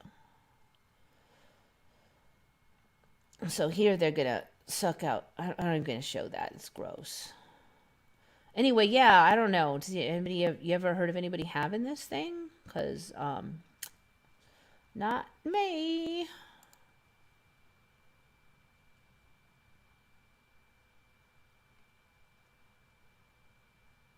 Geographic tongue. Yeah, the tongue. And I know my tongue has changed a lot. It used to just be all normal, and now it's not geographic tongue, but it definitely has a lot of crenulations and stuff that it did not used to have. I read about a guy that grew several teeth by massaging the gums and eating only cooked grains without sugar. He got his teeth smashed in the army, and they grew his teeth. So, when I was in college, I was watching TV and eating a muffin. I had the muffin impaled on a fork, and I chomped the fork. I don't know what dumbness I was thinking of, but I chomped the fork, and I cracked a tooth, and it cracked halfway up. It hurt a lot, and it was loose, and then I just didn't have any money, so I didn't go to the dentist. And I'm like, maybe I'll just wait a few months until I have money. And the tooth tightened back up, and the crack just was there, and like nothing came of it. So it kind of cracked down the middle, but the two pieces were still together, you know, but you could see this big, and you could definitely see like a space at the top. So it had separated like a little, but it wasn't all the way through. It didn't go down to the root. And I never did anything about it. I was always like, you know, next month, next 6 months from now, a year. And then as the years went by, and I'm like, it's holding up. And it was right in the front too. But over the years, that enamel like grew back in. And now there's just a tiny little indent at the top where the whole crack used to be. So that enamel all regrew. So it's doable. especially the enamel. But I mean, who the hell knows what's else? Anything's possible in this timeline. Anything.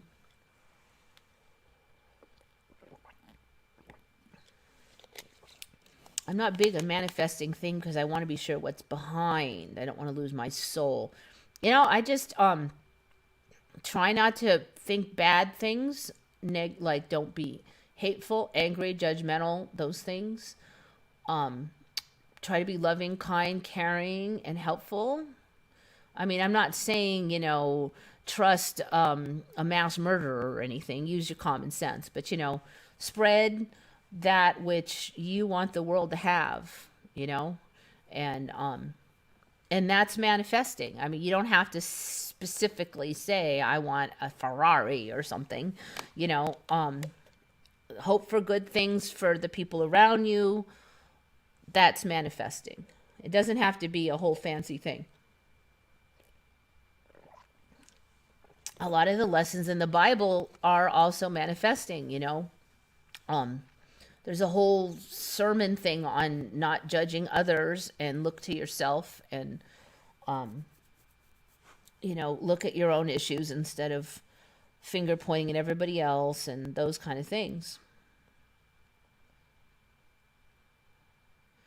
Ideas, thoughts controlling the body. I don't know. We're all seem to be heading in the same direction biology-wise. So I think then the main issue is being healthy, and I do think that negativity gets trapped in the body.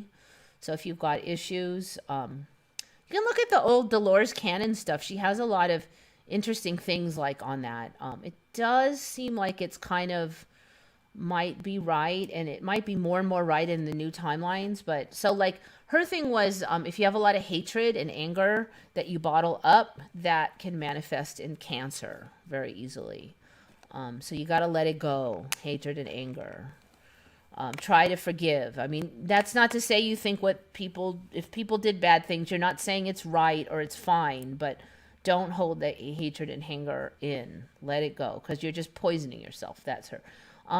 Ankle and leg problems, she would say you feel like you're holding too much responsibility, weight, pressure, that kind of thing. So you're going to have to work on that kind of pressure that you're putting yourself under. Either, letting go of that kind of stress and anxiety, basically. What she said for throat problems, she said that's kind of like the throat chakra issue where you're not sure directions that you want to go. Maybe you didn't go the way you wanted to. You wanted to be an artist, but you became a lawyer or whatever, that kind of thing. I don't remember all of her stuff, but, it's always a good thing to look at, because whether or not the problem really is that, I mean, if you have those issues, it's always good to try to ameliorate those issues. So.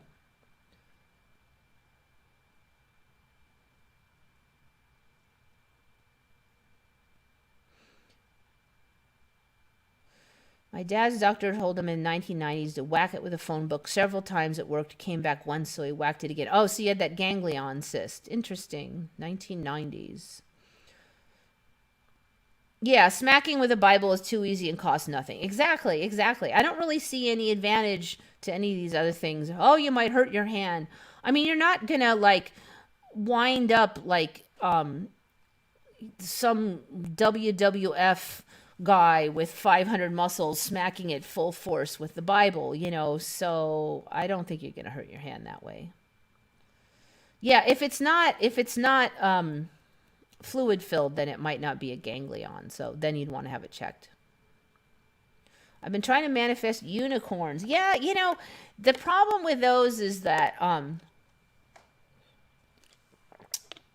I think it's harder to manifest stuff that affects the whole world. Because then your manifestation has to fit with what they want to manifest. It has to be an agreement. You can't force your stuff on them.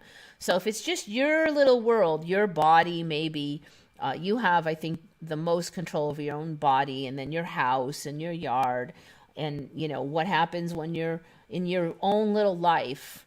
I think you have a lot of control. Now you can't control your boss, but maybe if that job sucks, you can find, you can find your way to a better job, another position. Maybe you'll come to an agreement with that boss depending on if he's open to it. Those kind of things. But I don't think we have so much power that we can, make the neighbor see things our way, or those things.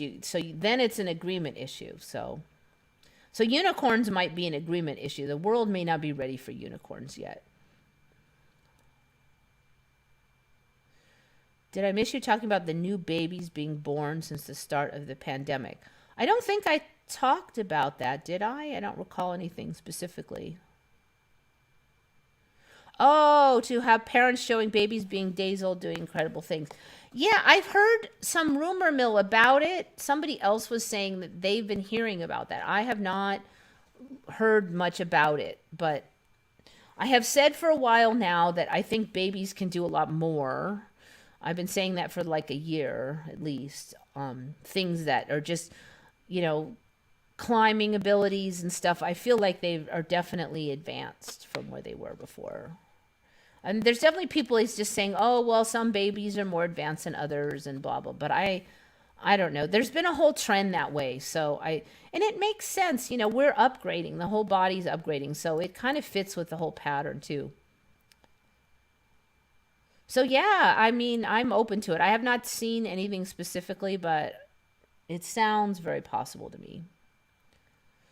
Bible says to pray for our enemies. Yeah, exactly. It really does. The Bible goes into a lot about what, not just what you do, but what you think, and even wish good on people who don't wish good on you. And I have found, it's not 100%, but I have found that if I really try to look for the good in people, they show me their good side a lot more. Like there's kind of an unconscious communication there where they sense my good intentions and they return with good intentions. And you can really before my mom passed for like the last year or so, we got along a lot better because I just somehow figured out our whole argument cycle, and I just didn't want to participate in it anymore. I'm just like, she couldn't push my buttons because I didn't want to have buttons to push. I don't want to argue.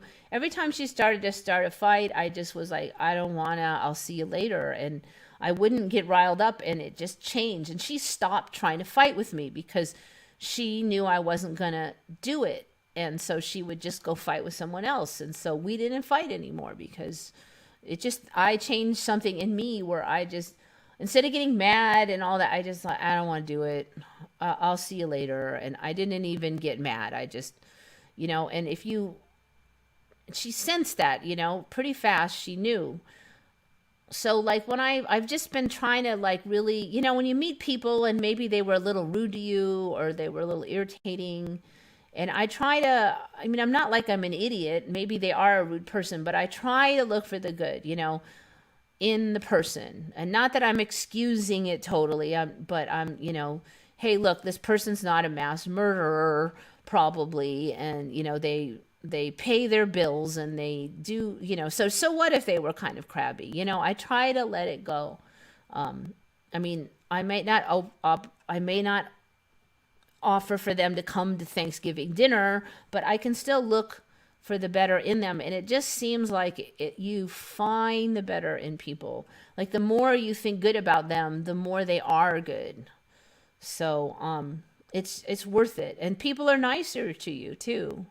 I'm not saying I'm like all the way there. Believe me, was like so judgmental, not verbally, but in my head, and I have a long way to go. So, some of you guys may have been ahead of me, like way ahead of me before I started, and still are. So I'm not trying to say I'm like some saint, but having a plan to do that and really watch what you're thinking, it does help a lot. And people will like you more. They'll sense that in you.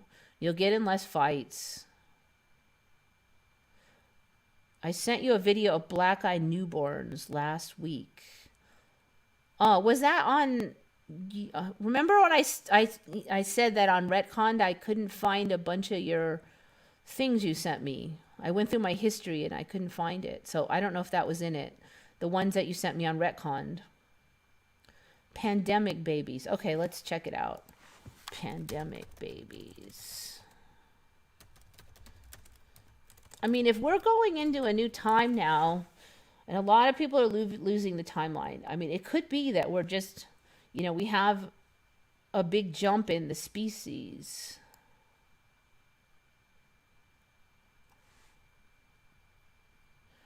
Okay. All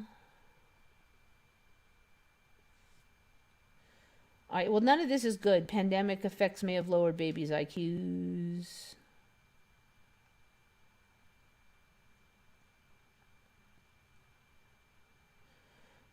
Reduced cognitive performance. I think they're basically talking about the masking and everything.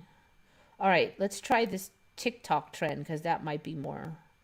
I think this kind of reminds me of that. What was that thing before where they were saying the what was the name of that? That was like 20, 30 years ago. They said they're not ultraviolet babies, but it was something kind of like that, like they're special for the new era or something, but that was a while ago. My child meows at people. TikTok's prompt concern about developmental pandemic babies. Okay. Pandemic baby goes into store for first time after being alive for 1.5 years. Yeah. They could make up for that if you take them to the store enough, but it's gonna leave a mark.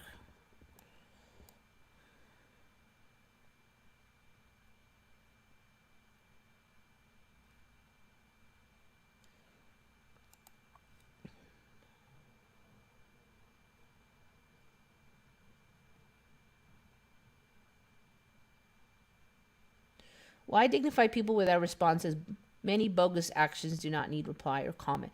True, but the thing that the Bible was saying, and also a lot of these you make your own reality people and stuff, is it's not just not dignifying them, but the whole attitude. Like the whole attitude of you are not worthy because you are like scum. They're trying to say don't even go into that negative attitude, like even monitor thoughts, not just mouth. Indigo babies, that's it. Indigo babies. Yeah. I'm wondering if it's that. Indigo babies. That's it. I knew it was some color thing. I'm like, so I don't know, so these babies are going to be weird. But maybe the pandemic is just a new excuse for them. People are going to notice they're weird. Well, they grew up during the pandemic, but maybe they're just different inside too. Who the heck knows? I don't know. Maybe we'll get more variation in the type of people that are born here. I mean, it totally makes sense though. They're going to have a very different environment, but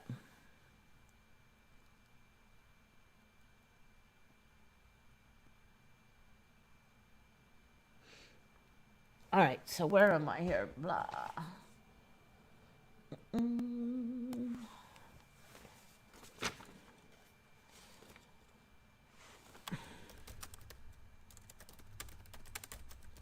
So this one's come up a few times, most recently by Emily, is a commenter on the channel. We're going to get this loaded. I'm shocked that the computer is working as well as it has. Knock on wood. Because, man, it was crabby all day. My work computer was crabby. So the giant mushrooms, I think Shari mentioned something about it. They're getting ridiculous. So apparently these giant puffball mushrooms, look at that thing, are like all over the place. People are making steaks out of them and stuff. I've never seen such a thing. So they're huge. I mean, like, look at that. They're like melons or something. So nature is definitely barfing up the shrooms. One thing I've noticed the last couple of years is There's tons of mushrooms growing up around our house. That's kind of what got Dave into growing them because we never had, I'd have like one or two mushrooms in the winter pop up and that was it. But like a couple of years ago, suddenly there was like 100 mushrooms in this one area that never had any. And they were the edible kind. So we were cooking them. And then another edible kind started growing all over this oak tree that like was half dead. And we started eating those, and there's this freaking everywhere. And we've had heavy rains in the past. I mean, we've had heavier than we have now. Look at this. Look at this load of shrooms.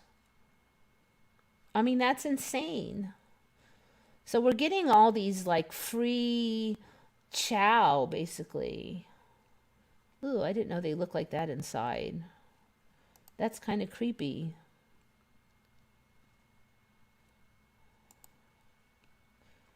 There's one that's growing on the down the hill here that it's got like a cheesy flavor to it. So I really like that because I'm trying not to eat too much dairy, but I can have like cheese flavored mushrooms. It's a little bit mild cheese, but it's good.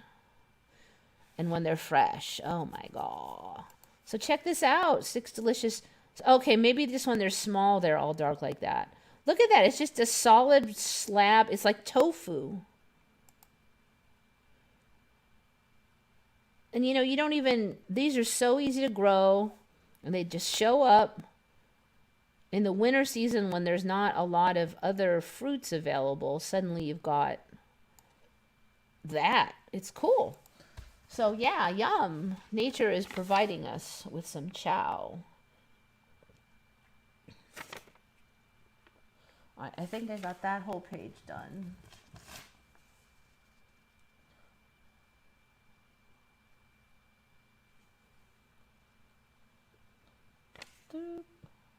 Oh man, I have a lot. I'm gonna have to start talking faster. Okay, this one is from user on Redcon Airborne 99. So you remember the Cup of Noodles Mandela?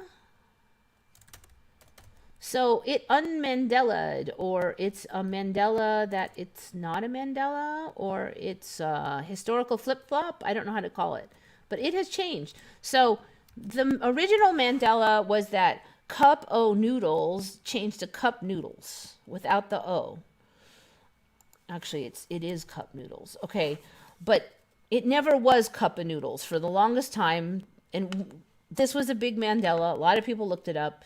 We looked at Logopedia. It had never had Cup of Noodles. That's what made it Mandela. It was always Cup Noodles. And we're like, no, it was Cup of Noodles. But now in the history, it was Cup of Noodles up until recently. So the history itself has changed. So it would technically not be a Mandela now because it did used to be Cup of Noodles. But it's a Mandela that it's not a Mandela because it used to be a Mandela, if you can follow that. So here we have it, 73 to 93, Hearty Cup of Noodles. Now, I don't remember this Nissan tag here. I am suspicious about that. I remember it being American. At minimum, I don't remember there being any obvious info that it wasn't. This is the logo I'm familiar with. So now they're saying this is what the Japan one. That's okay. 83 to present for international, 2001 to present for United States, and 209 to present for Japan. So basically, I've only ever seen this logo, but I remember it being Cup of Noodles. I don't remember this logo at all. But here we have that it was in fact Cup of Noodles right in the Logopedia. And then 97, 2003, United States. This one, Cup Noodle all smashed together. I don't think I've ever seen that, but it is Japan. So anyway, yeah, Cup of Noodles is not a Mandela, but it's a Mandela for not being a Mandela. Good find, Airborne 99. Yeah, if the cornucopia comes back, now that will be a trip. Of course, the skeptics will be like, oh, of course it's a cornucopia. Who can't remember a cornucopia? Don't eat the puffballs that aren't the right texture. Yeah, you do have to know what you're doing with the shrooms. There's other look-alike ones, and some of them are poisonous. So I'll admit that I'm always a little bit nervous when I eat our wild mushrooms. But, you know, hey, you only live once.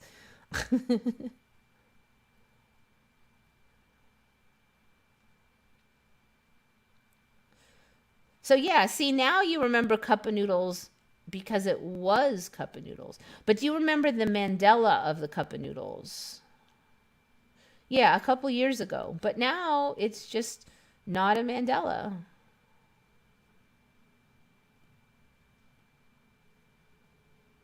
I remember the red outline, but Cup O Noodles, the O instead of was weird. And it was way before night. Yeah, I remember the red outline and Cup O Noodles. But yeah, it was not a Mandela for a while. I mean, it was a Mandela. Now it's not a Mandela, so it's a Mandela for not being a Mandela. Or you could say it's a historical flip-flop because the history went back. Historical flip-flop may be less brain-rending to say. Okay. Okay. That famous guy, Gilbert, is it Gilbert Gottfried or Godfrey? Gilbert Gottfried or Godfrey? Gottfried or Godfrey? How do you spell that famous Gilbert guy's last name? That is the next question. And this Mandela comes from user Hanno1531 on Retcon, Hanno1531. Good find. User Hanno1531.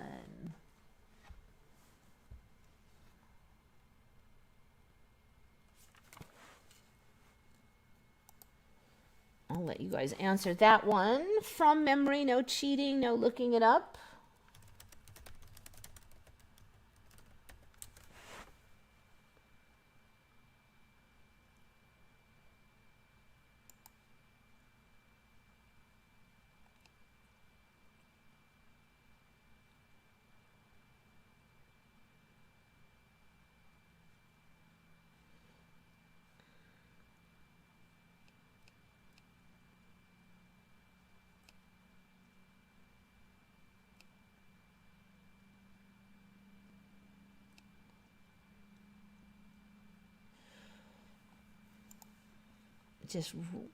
I'm just working out the next one real quick.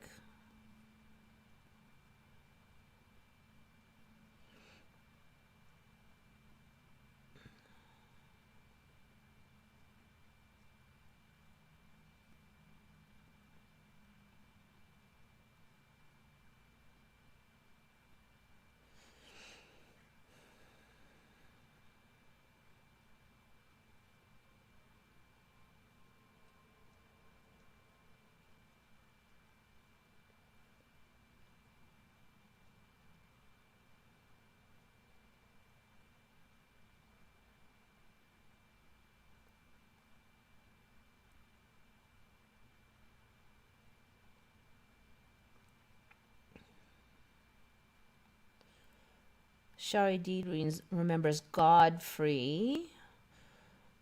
Eric Cruz remembers it the same sound but a different spelling, Free. Okay, I'm assuming the rest of you guys are typing. Okay, Wookie Boss. Oh, you spelled Wookie wrong though, Wookie Boss. But Gottfried is your version. So those are the two main versions I know of, Godfrey and Gottfried. Wookie Boss. Did you do the wrong spelling of the wiki on purpose, or do you not know that's a Mandela? He had a Y in his last name, not sure how to write it.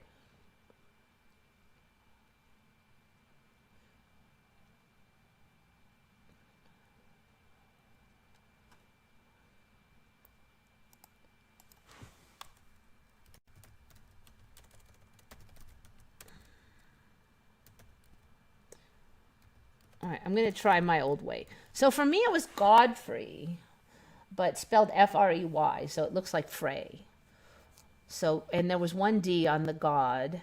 So a couple people remember two D's on the God. I only remember one. Two D's next to each other is just weird for me anyway. My timeline did not do that.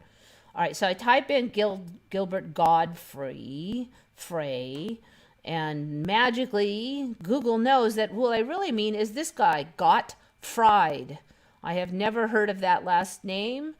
It sounds ridiculous, like he took too much drugs or something. Two T's and a Fried, Gottfried, is the current spelling of his last name. I remember Godfrey. Some people remember with two D's. But apparently this was a flip-flop for one person on Retcon 2, that it had been Godfried, then it went to Godfrey, and then it back to Gottfried. But I mean, that's a ridiculous last name. And if you saw Gottfried, I mean, you would never think, oh, it's Godfrey. I don't even know how to pronounce it now. Gilbert Gottfried. It sounds like a joke, like you took too much drug, you got fried. So he's a stand-up comedian dude, and I think there's only one, because when I typed in Frey, Google didn't even, they just said, no, you mean this guy. So yeah, no more Godfrey, it's Gottfried. No more Y in his name, Shari. So I'm with Shari with Godfrey. That's how I remember it.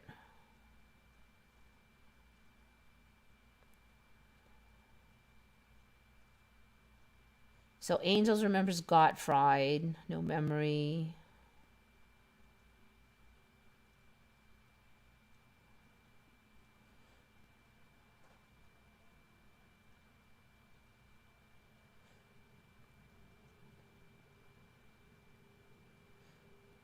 So even though it says Gottfried, you still say Godfrey?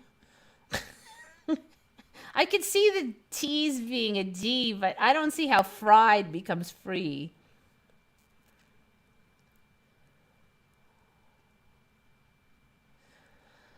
Yeah, okay, so I call Mandela, I say it was Godfrey before.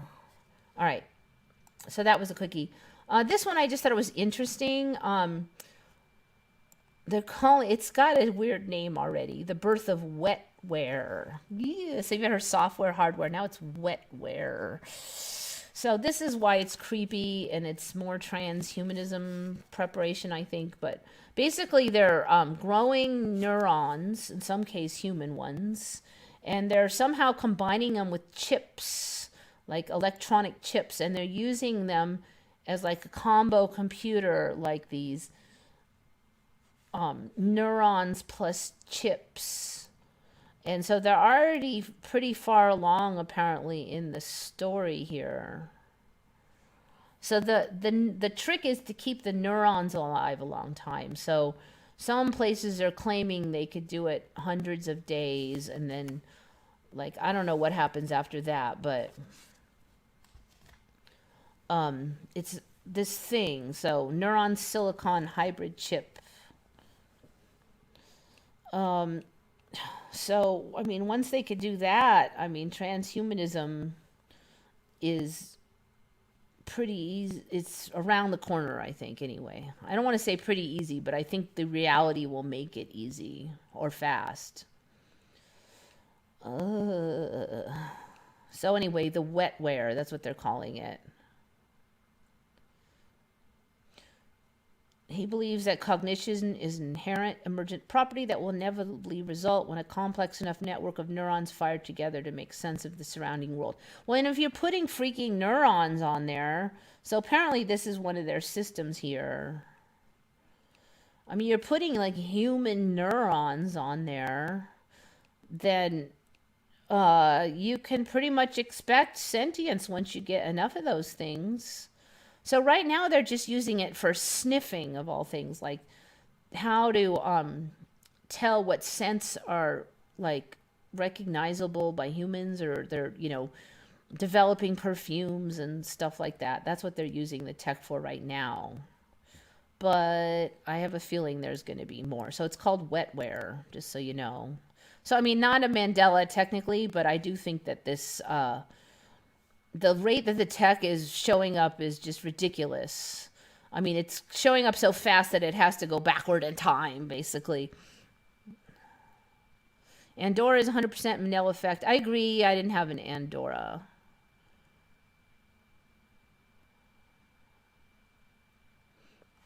All right. Well, I just wanted to run that one by. Where? Okay, this is another one that was mentioned on Retcon. Have you ever heard of the Children's Crusade?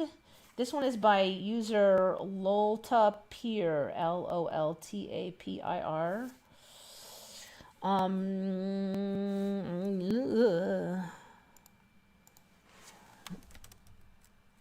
This is something you would think you would have heard of. Just because it was horrible and creepy and weird and tragic, and every parent was nightmare also, probably. You've heard of the Crusades, but have you ever heard of the Children's Crusade? I mean, this is like nightmare for parents and families. The Children's Crusade was a failed popular crusade by European Christians to establish a second Latin kingdom of Jerusalem in the Holy Land, said to have taken place in 1212. The Crusaders left areas of Germany, led by Nicholas of Cologne, and northern France, led by Stephen of Cloyes. The traditional narrative is likely conflated with some factual and mythical events, which include the visions by blah, blah, blah. Okay, so apparently this child had these visions that they should go to the Holy Land.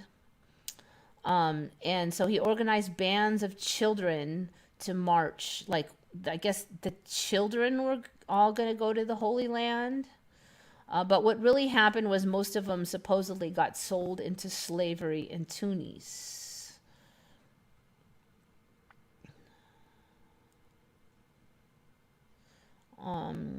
Let's see. Children were sold to two merchants. The children were under the impression that the Mediterranean Sea would part on their arrival, which would allow them to walk to Jerusalem, but it didn't happen. According to more recent researchers, there seem to have been actually two movements of people in 1212 in Germany and France. The similarities of the two allowed later chronicles to combine and embellish the tales. Anyway, it's just creepy, and it doesn't look like it's totally decided on, but I have never heard of anything like this.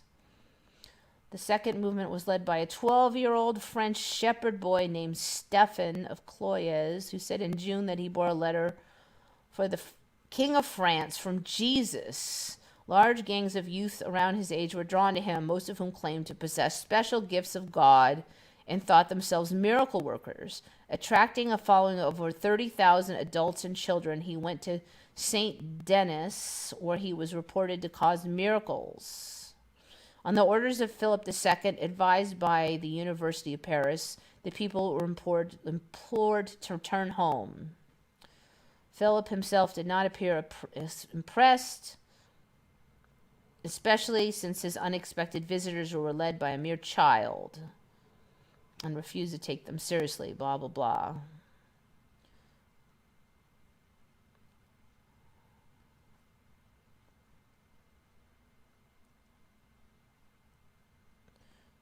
Let's see. How many actually went? I'm not sure. At the end of 1212, Stephen led his largely juvenile crusaders from Vendôme to Marseille.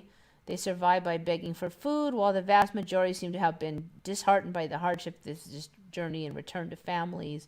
And then they were saying the rest got sold into slavery. But, I mean, it's totally creepy. I've never heard of it. I don't know if you guys have.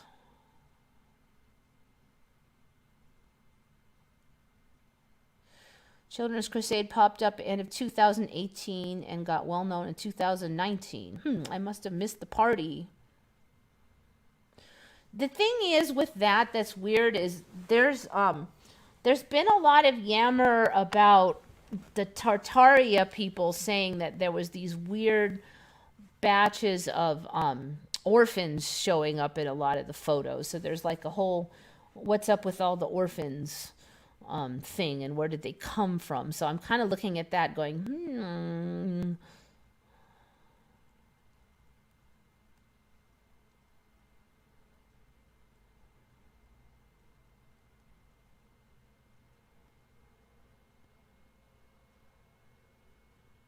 Navarre was a country before, but now it's an administrative region of Spain. I remember Navarre and Andorra.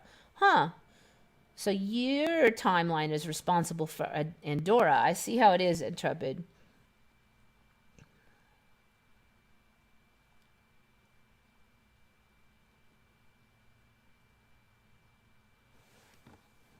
Well, see, like, the thing is, who the heck knows what the truth is gonna, what reality is gonna come out with as the truth. Okay, so we have a bunch of children in a story that they all decided to crusade to Jerusalem, which sounds kind of crackpot. So did they really do that, or is that just a cover story for something else that happened? You know, I don't know.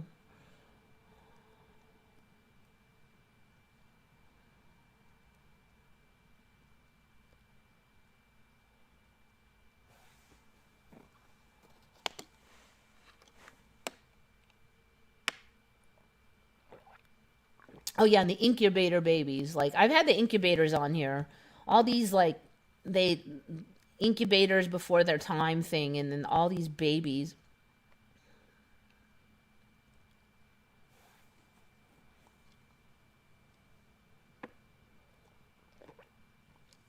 Some people claim Torrid was in their original timeline, huh? That's interesting. Nope.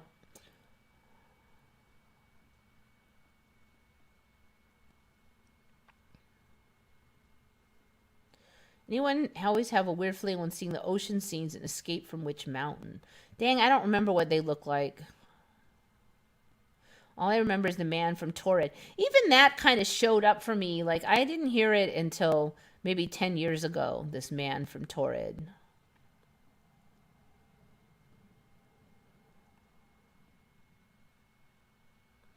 Sometimes I think that all of us were once flailing in the ocean, having crashed in a foreign craft. Yeah, I don't know. It's so hard to figure out anything. Like, you can't trust the TV. All the stories are conflicting. Then they keep changing, and reality keeps changing. I mean, you can't really cling on to anything. You just, Liechtenstein used to be the tiniest country in my timeline. Okay, let's see. So we got that one. Okay, so what was the thumbnail? Was Ghost Mushrooms, and that was from Will Work for Answers on Retcon. User Will Work for Answers. He finds a lot of them. It's not totally a new Mandela, because these glow-in-the-dark mushrooms been around for a while. But it seems like they're getting more intense because they're getting more visible even a little bit in the daylight. Or like twilight hours, so they're getting brighter. And some of this might be embellishment from the camera dude. But you could see, like, some of these, it's like twilight, and you can totally see them. Oh, so the other thing, let's see if I can find this one. So they supposedly found a new, they're all new for me, kind of mushroom in India that is so bright that the natives actually use the mushroom. They carry it around like a flashlight or like a torch, as torches. So they're calling them electric, but it's still more of like a biochemical luciferin reaction. Scientists discovered the glowing mushrooms employed by locals as natural torches. So I guess they're just bright on the trunk only, the stem, whatever you call that part. And so they would carry the stem around like a flashlight. So they're getting a lot brighter now. And it's just, I don't know, it was cool. Plus, I really needed some kind of good-looking thumbnail. So, padoom, you got that one.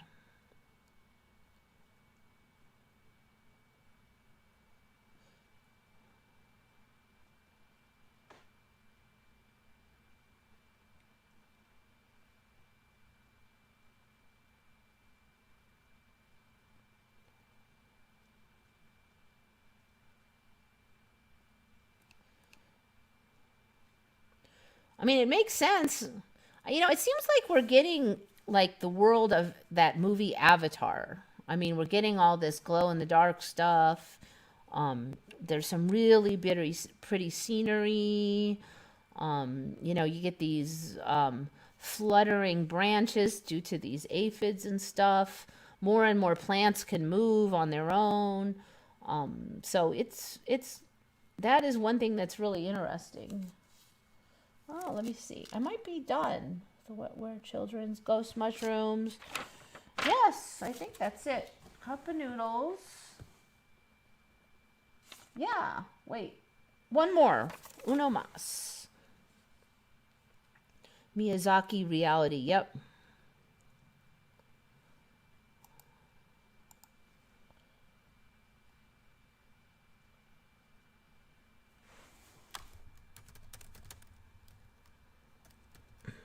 So this is my old title. Man and God used to be the name of this artwork for me. And then it was Creation of Man. Okay. Creation of Man was the next title that it was.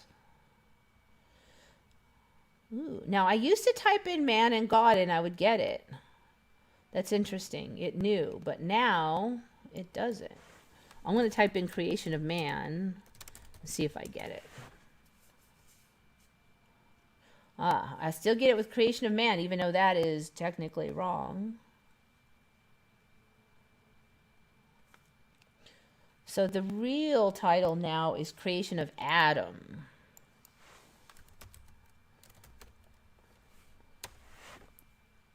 Kind of an interesting shift there.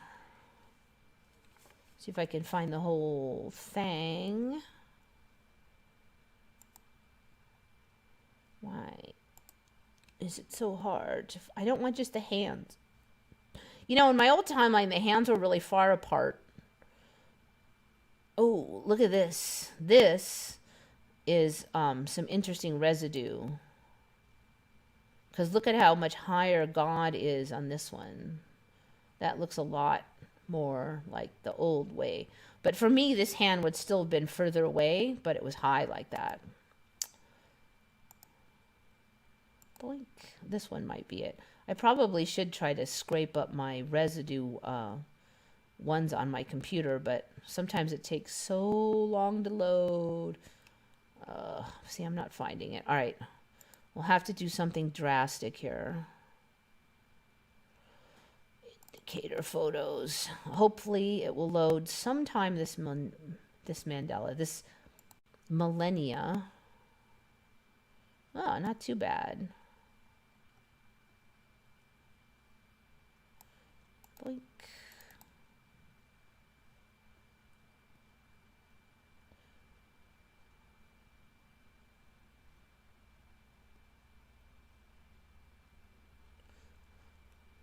See, this is why I hate to do mine. And I'm glad I left it for last, just in case it takes out the computer.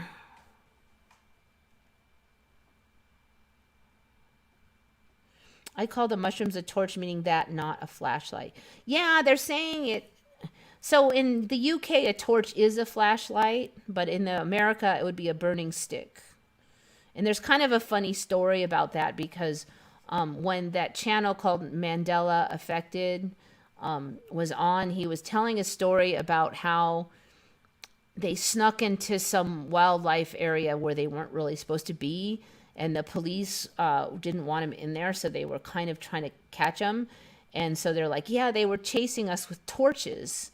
And I was thinking, my God, like, the UK is like got creepy police. They chase you. I'm thinking they're chasing them with burning sticks. Okay. In my mind, that's what I imagine was a burning, you know, like the old, I'm like, man, the cops are weird in the UK. I didn't know that torches meant flashlights. And so I'm like, man, that's hardcore. And later I found out it just meant flashlights, but. So yeah, when I read torches, I assumed they meant flashlights, but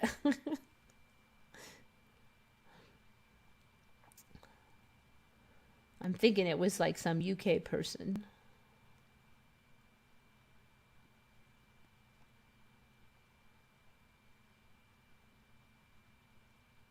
I do like flying dragons and Avatar. Let's manifest this. So we got little baby ones because we have those Draco lizards. Draco. They fly and they look like little dragons. They glide. Draco lizards. So these are our baby avatar dragons. So when they first showed up, all the pictures were like this, which made it look like the arms were attached to the wings.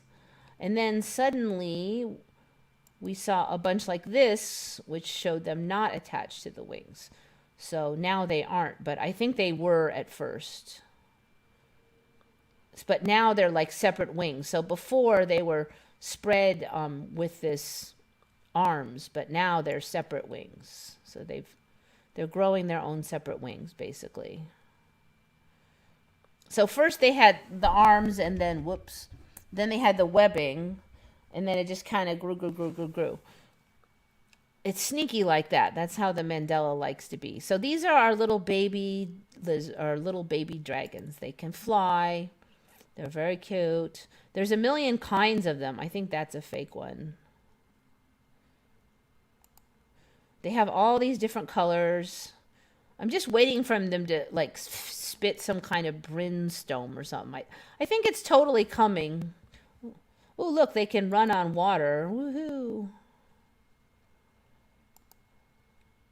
So we have other creatures that can like spit fire out of their butt and stuff, like at least brimstone acidic stuff. So I think that the Mandela can figure out a way for these guys to spit some kind of fire or something like that. And then they're going to say, oh, well, this is the inspiration for dragons. You know they are. So yeah, we might have a number of shifts to go before we can actually sit on the little suckers. How long since I checked the Lincoln statue? Yeah, I should go through it. Let's see if it's loaded. What, still not loaded? Didn't I say to do it already? Oh, well, that didn't take long. Okay, so I saw different images of these, and it got like really green through here. So it doesn't look that green now, but I think he's dropped a little is basically the main thing I wanted to say. Also, it's starting to get cut off on the end here. And when I first had this image, see, his hand is cut off. The feet are getting cut off. That was not the case before. This image was all in here. But yeah, it looks to me like it's dropped another couple millimeters, I guess, was the main thing I wanted to say. I kind of wanted to check it for other stuff, but I don't see anything. I can go through the rest of these.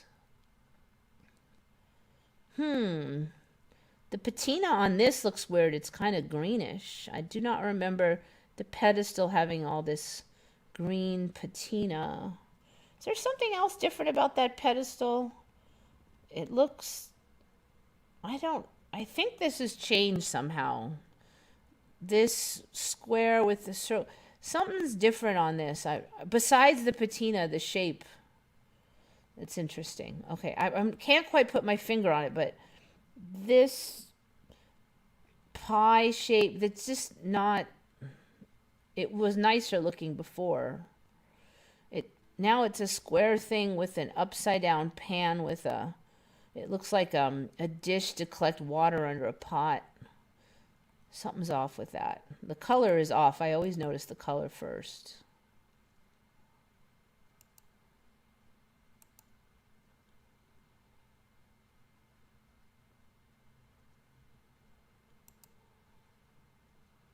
Okay, now we've got Mount Rushmore.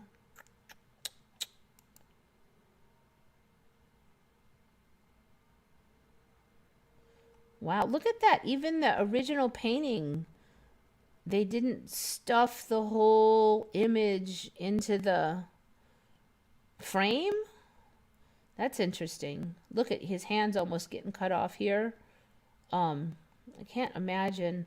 There's a little blob here I don't remember actually. This little blob. Also, there's some fluttery stuff here I don't really remember.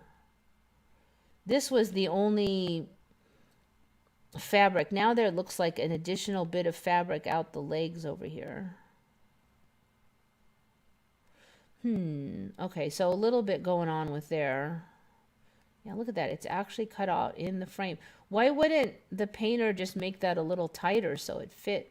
I don't know. You know, this timeline likes that kind of stuff. Hasn't been much change to that. Is it me or does the head look like it came out a bit here? Washington.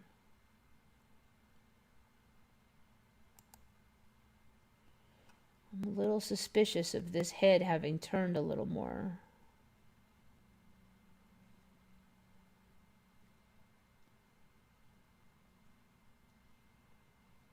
Maybe a little more defined in there. Yeah, see the head. I think this head has come out a little bit.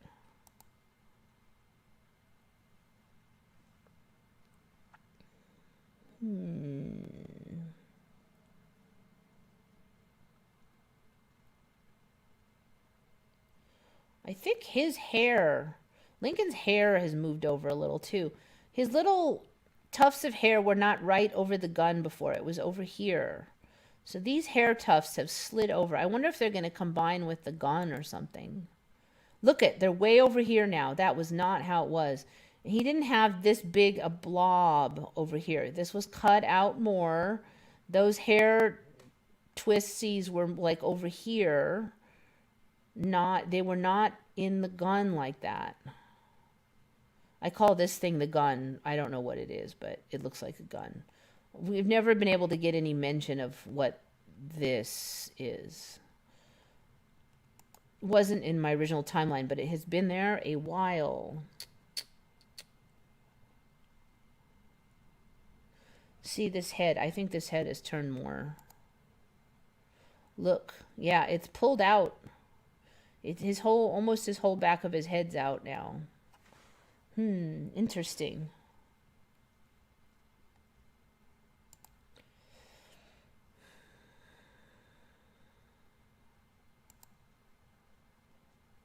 Pyramids.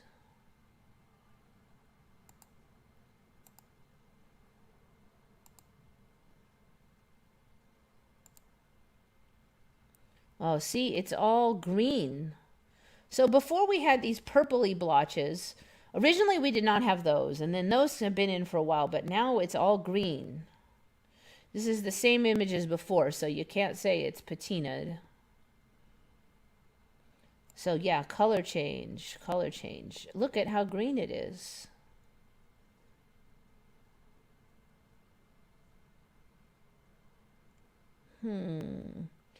I believe this photo has changed a bit too. This hand, this was more centered. This hand was not in here. Okay, so there's been some changes to that. This hand is closer to this hand or something. Or just this photo is, yeah, photo is different. Look at how green it looks in here. I'm thinking maybe that hand got closer to that hand.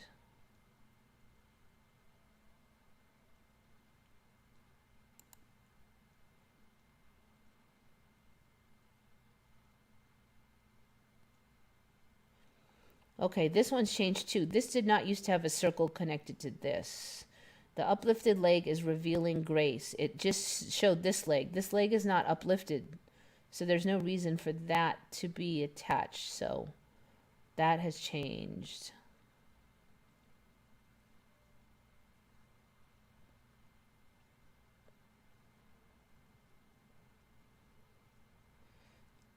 It's weird. They just added one circle. I wonder if they're going to add more explanation in here, like the Mandela's working on it.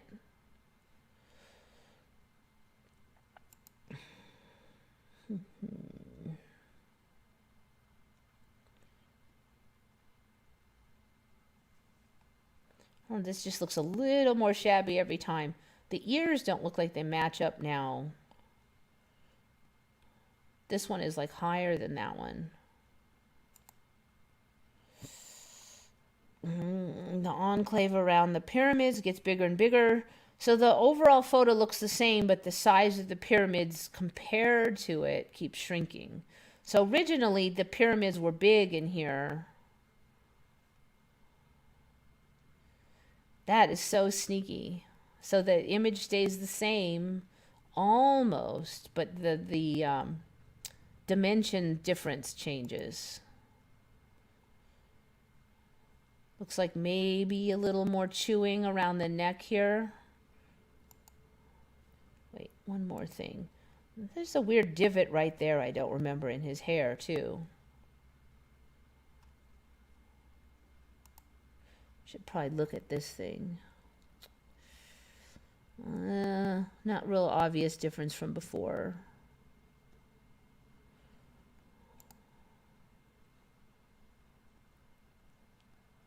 All right, I'm just going to check and see if you guys have noticed anything.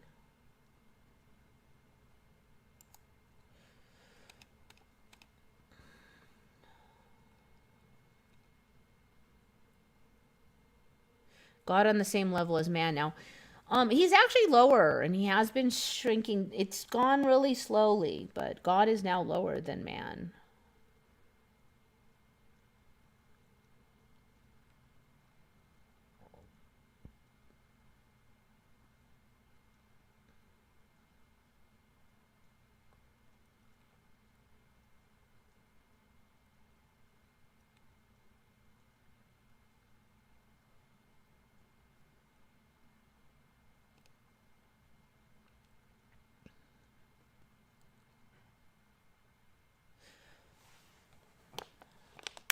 Yeah, originally Shiva was a woman. I remember that. Although I wasn't inspecting the statue at CERN until after it had already, Shiva had become a man and lost a set of arms.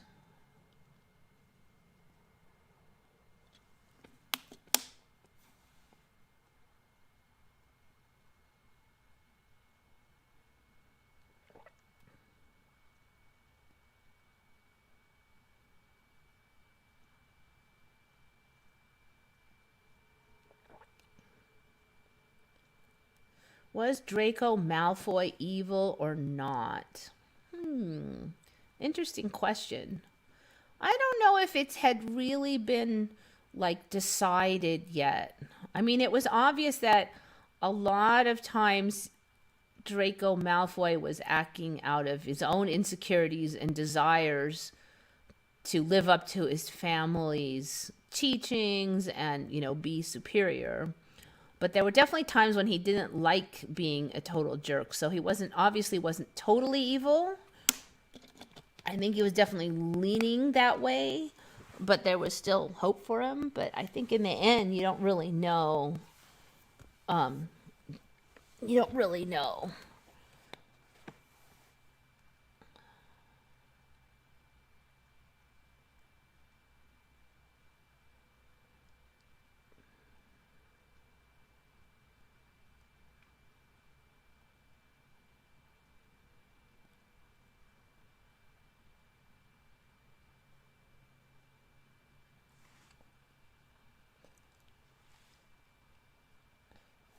Slide colors are trash. So these are the same photos I always use. So if they change, they shouldn't, because they're the same photos I always use. That's why they're on there.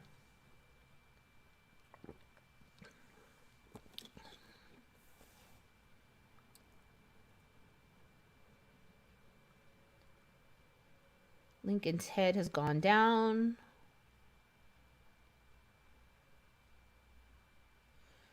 Oh, okay.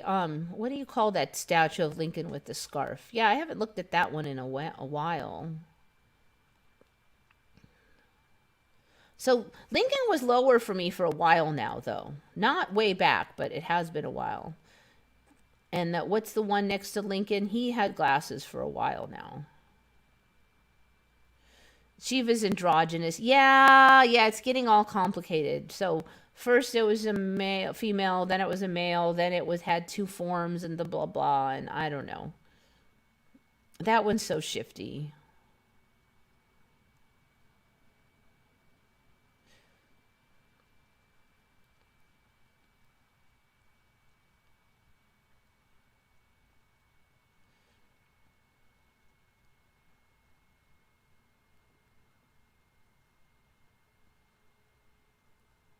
A lot of people actually remember Shiva being a woman originally.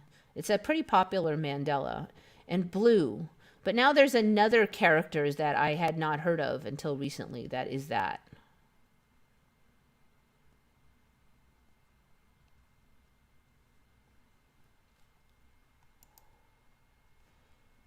Okay, so what do I see here?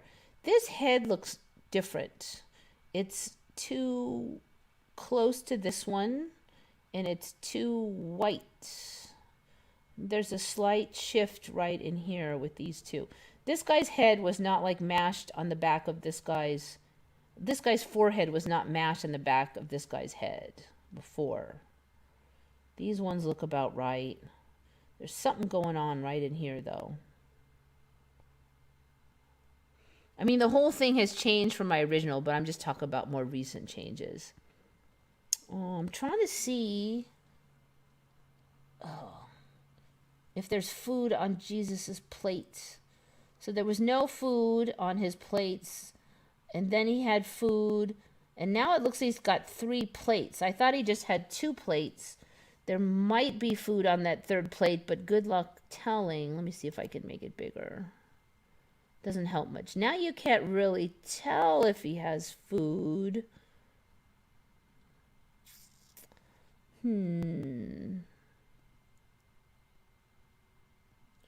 Most of this looks about the same.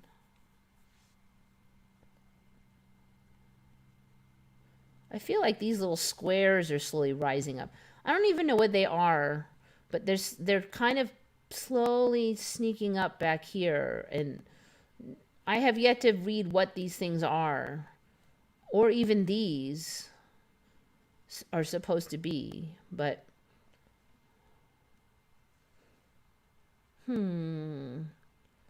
this might be a slightly off color too here, but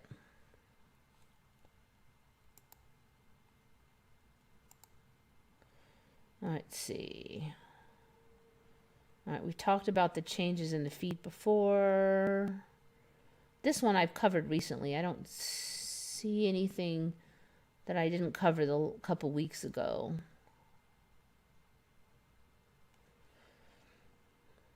Just the feet keep shifting around is the main one on there. Okay, is that the last one? Yeah.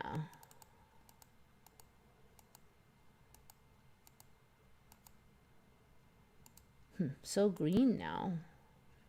So it was like more like metal colored before. This one's gotten so complicated. I don't even know if I'd noticed stuff in there. There's so much crap in there now.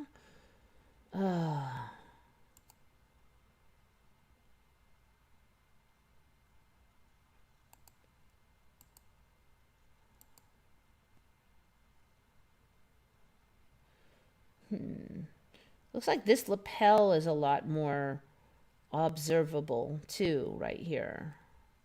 It's like mashing up against his beard, and it was kind of a little bit doing that, but it wasn't like deforming his beard before, and now it is.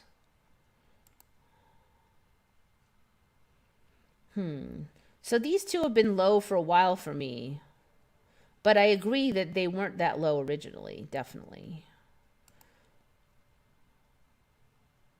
Look at it. Really looks like he's holding a gun now. There's the hand. I mean, it could be a lapel, but it really looks like he's got a gun like this on the side of his head. I mean, like, is there a timeline where he has a gun? Are we going to get to that timeline? Why is that there? Why does nobody ever ask what that is? I mean, I've looked and looked. I cannot find what that thing is.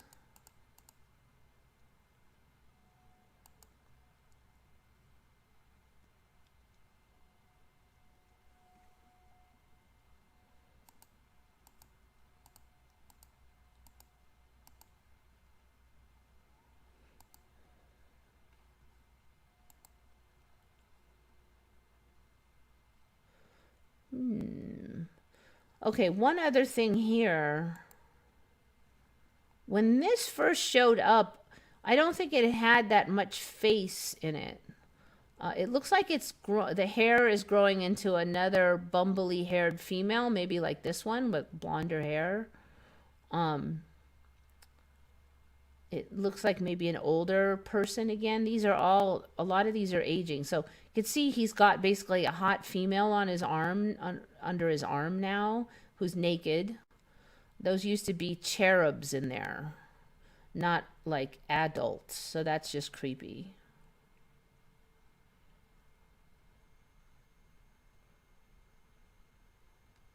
The other thing I actually don't remember is his feet showing right here. I thought that the leg was hiding that. So that's interesting too. Maybe the space in here is getting tighter and he has to move this leg up so it doesn't get cut off. So it's showing part of the foot now.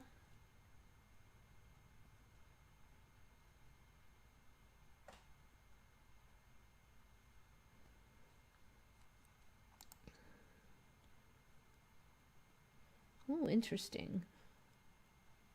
This part was not lighter before. This part here also new. I'm not sure why it's lighter, but...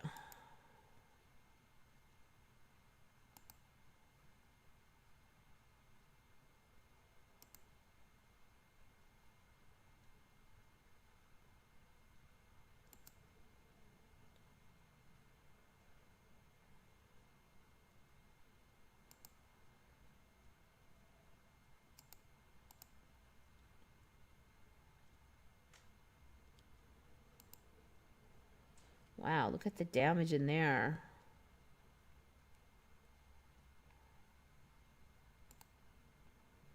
My old flag.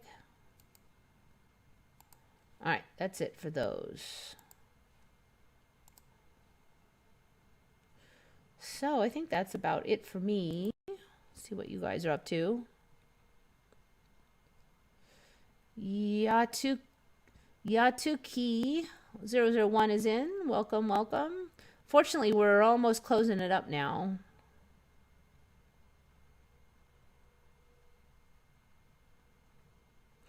Yeah, so for me, it was wood cups originally on the Last Supper. The drinking glasses have been there a while, though. The clear glass ones. Those squares were pillars before. Could be. The whole painting changed for me years ago. But those weird, I don't know what the things that were rising up that I was talking about, those have been there for a while for me. Like 2 years at least. In Final Fantasy game series, there's a ice goddess summon called Shiva. Yeah, it's a goddess, and it's Shiva, and it's blue, and that's the way it's supposed to be. So there's some other, I don't know who the other one that's blue now, but it was Shiva before. Shiva was a woman with 6 arms, correct. Shiva's not blue anymore, nope, it's another one now.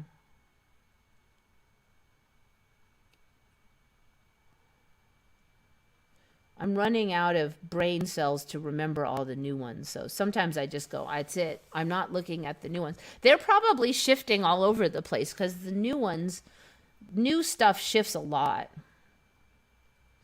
Praveen Mohan on YouTube shows really strangers, changings, and artifacts in the ancient Indian temples. And he explains the Hindu accounts reflected in the carvings. That guy is actually, let me see if it shows over here. No, that doesn't do it.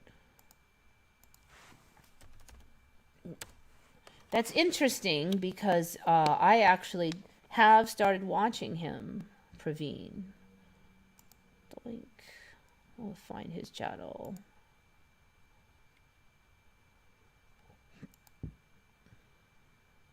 There.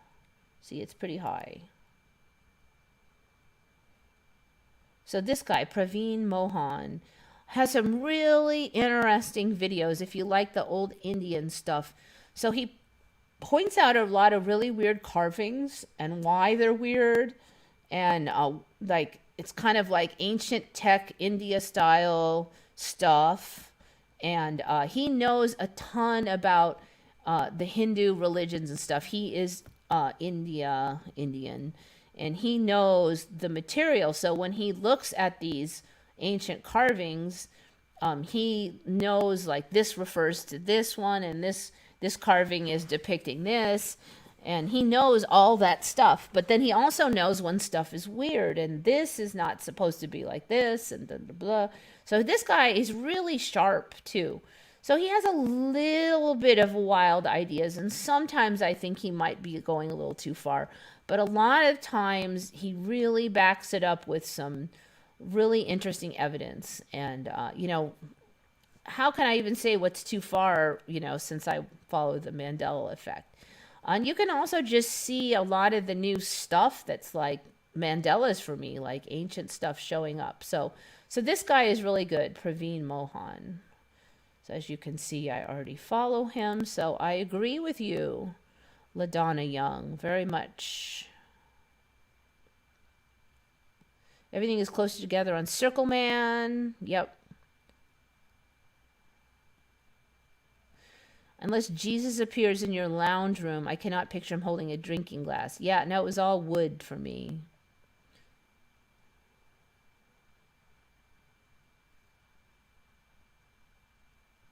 Adam's getting a beer belly. Well, the new biology, like all the men have love handles now, and it's not fat, it's muscle. I mean, there might be fat on top of it, but no matter what, they've got these, pinchies. It looks weird for me because way back, those weren't there. The muscle was not like that.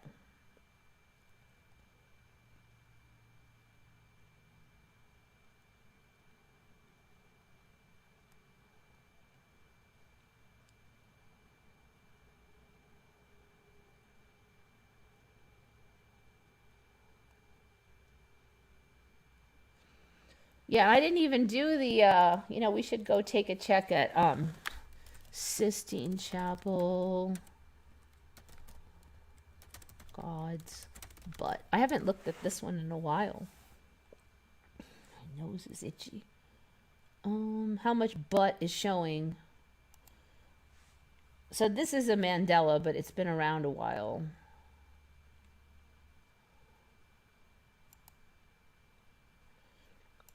That God's naked butt was painted in. That might be about the same. So when this first showed up, you could just see a little bit of his butt, but then it's gotten like more and more butt is showing, and now it's like part of his hip. It might be a tiny bit more than I looked at last time, a little bit more hip. I'm like, he's just going to be totally naked. What is the point of this? This is like ridiculous. You're painting God and you're just like, I know I'm going to make his butt hanging out. That's just freaking ridiculous. It would have been just as easy to paint and totally logical to just paint it without his butt sticking out. And interesting. These characters, I'm going to have to keep more an eye on these because they're not filled in very well. I wonder if they will be though. Anyways, yeah, God's butt. On the Sistine Chapel, another time when you think the Mandela is totally trolling you.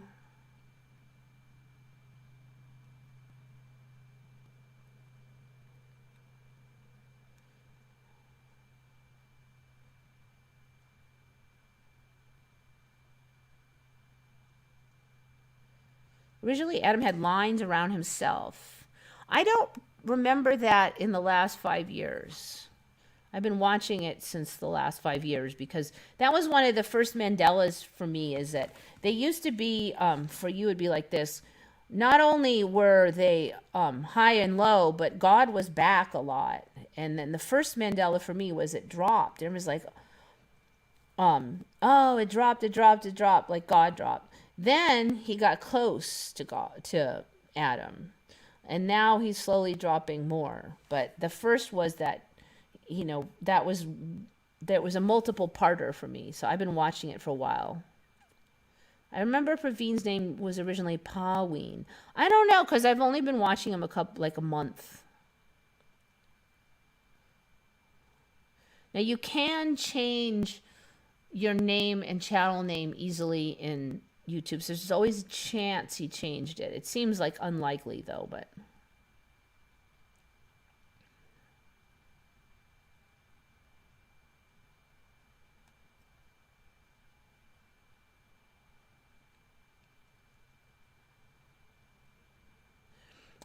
in those times, probably blasphemy, drawing God like that. I know. I mean, it's totally insane. And I mean, why do it? It's just not right. It's like, oh, I'm going to draw Roosevelt or Washington or Lincoln. I'm just going to draw him with his butt bared. I mean, you wouldn't. How can the guy on my avatar exist in our reality and eat food? I don't know. I can't click on it. YouTube is impossible, so I don't know.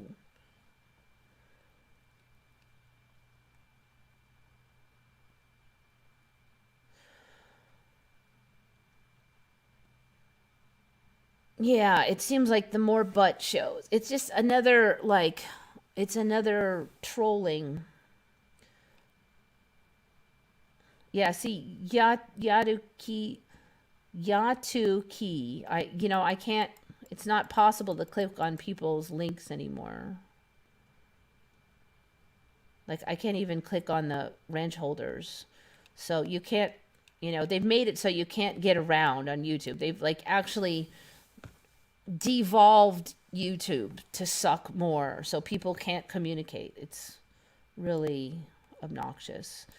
All right, anyway, I'm pretty much done, so it's been a while.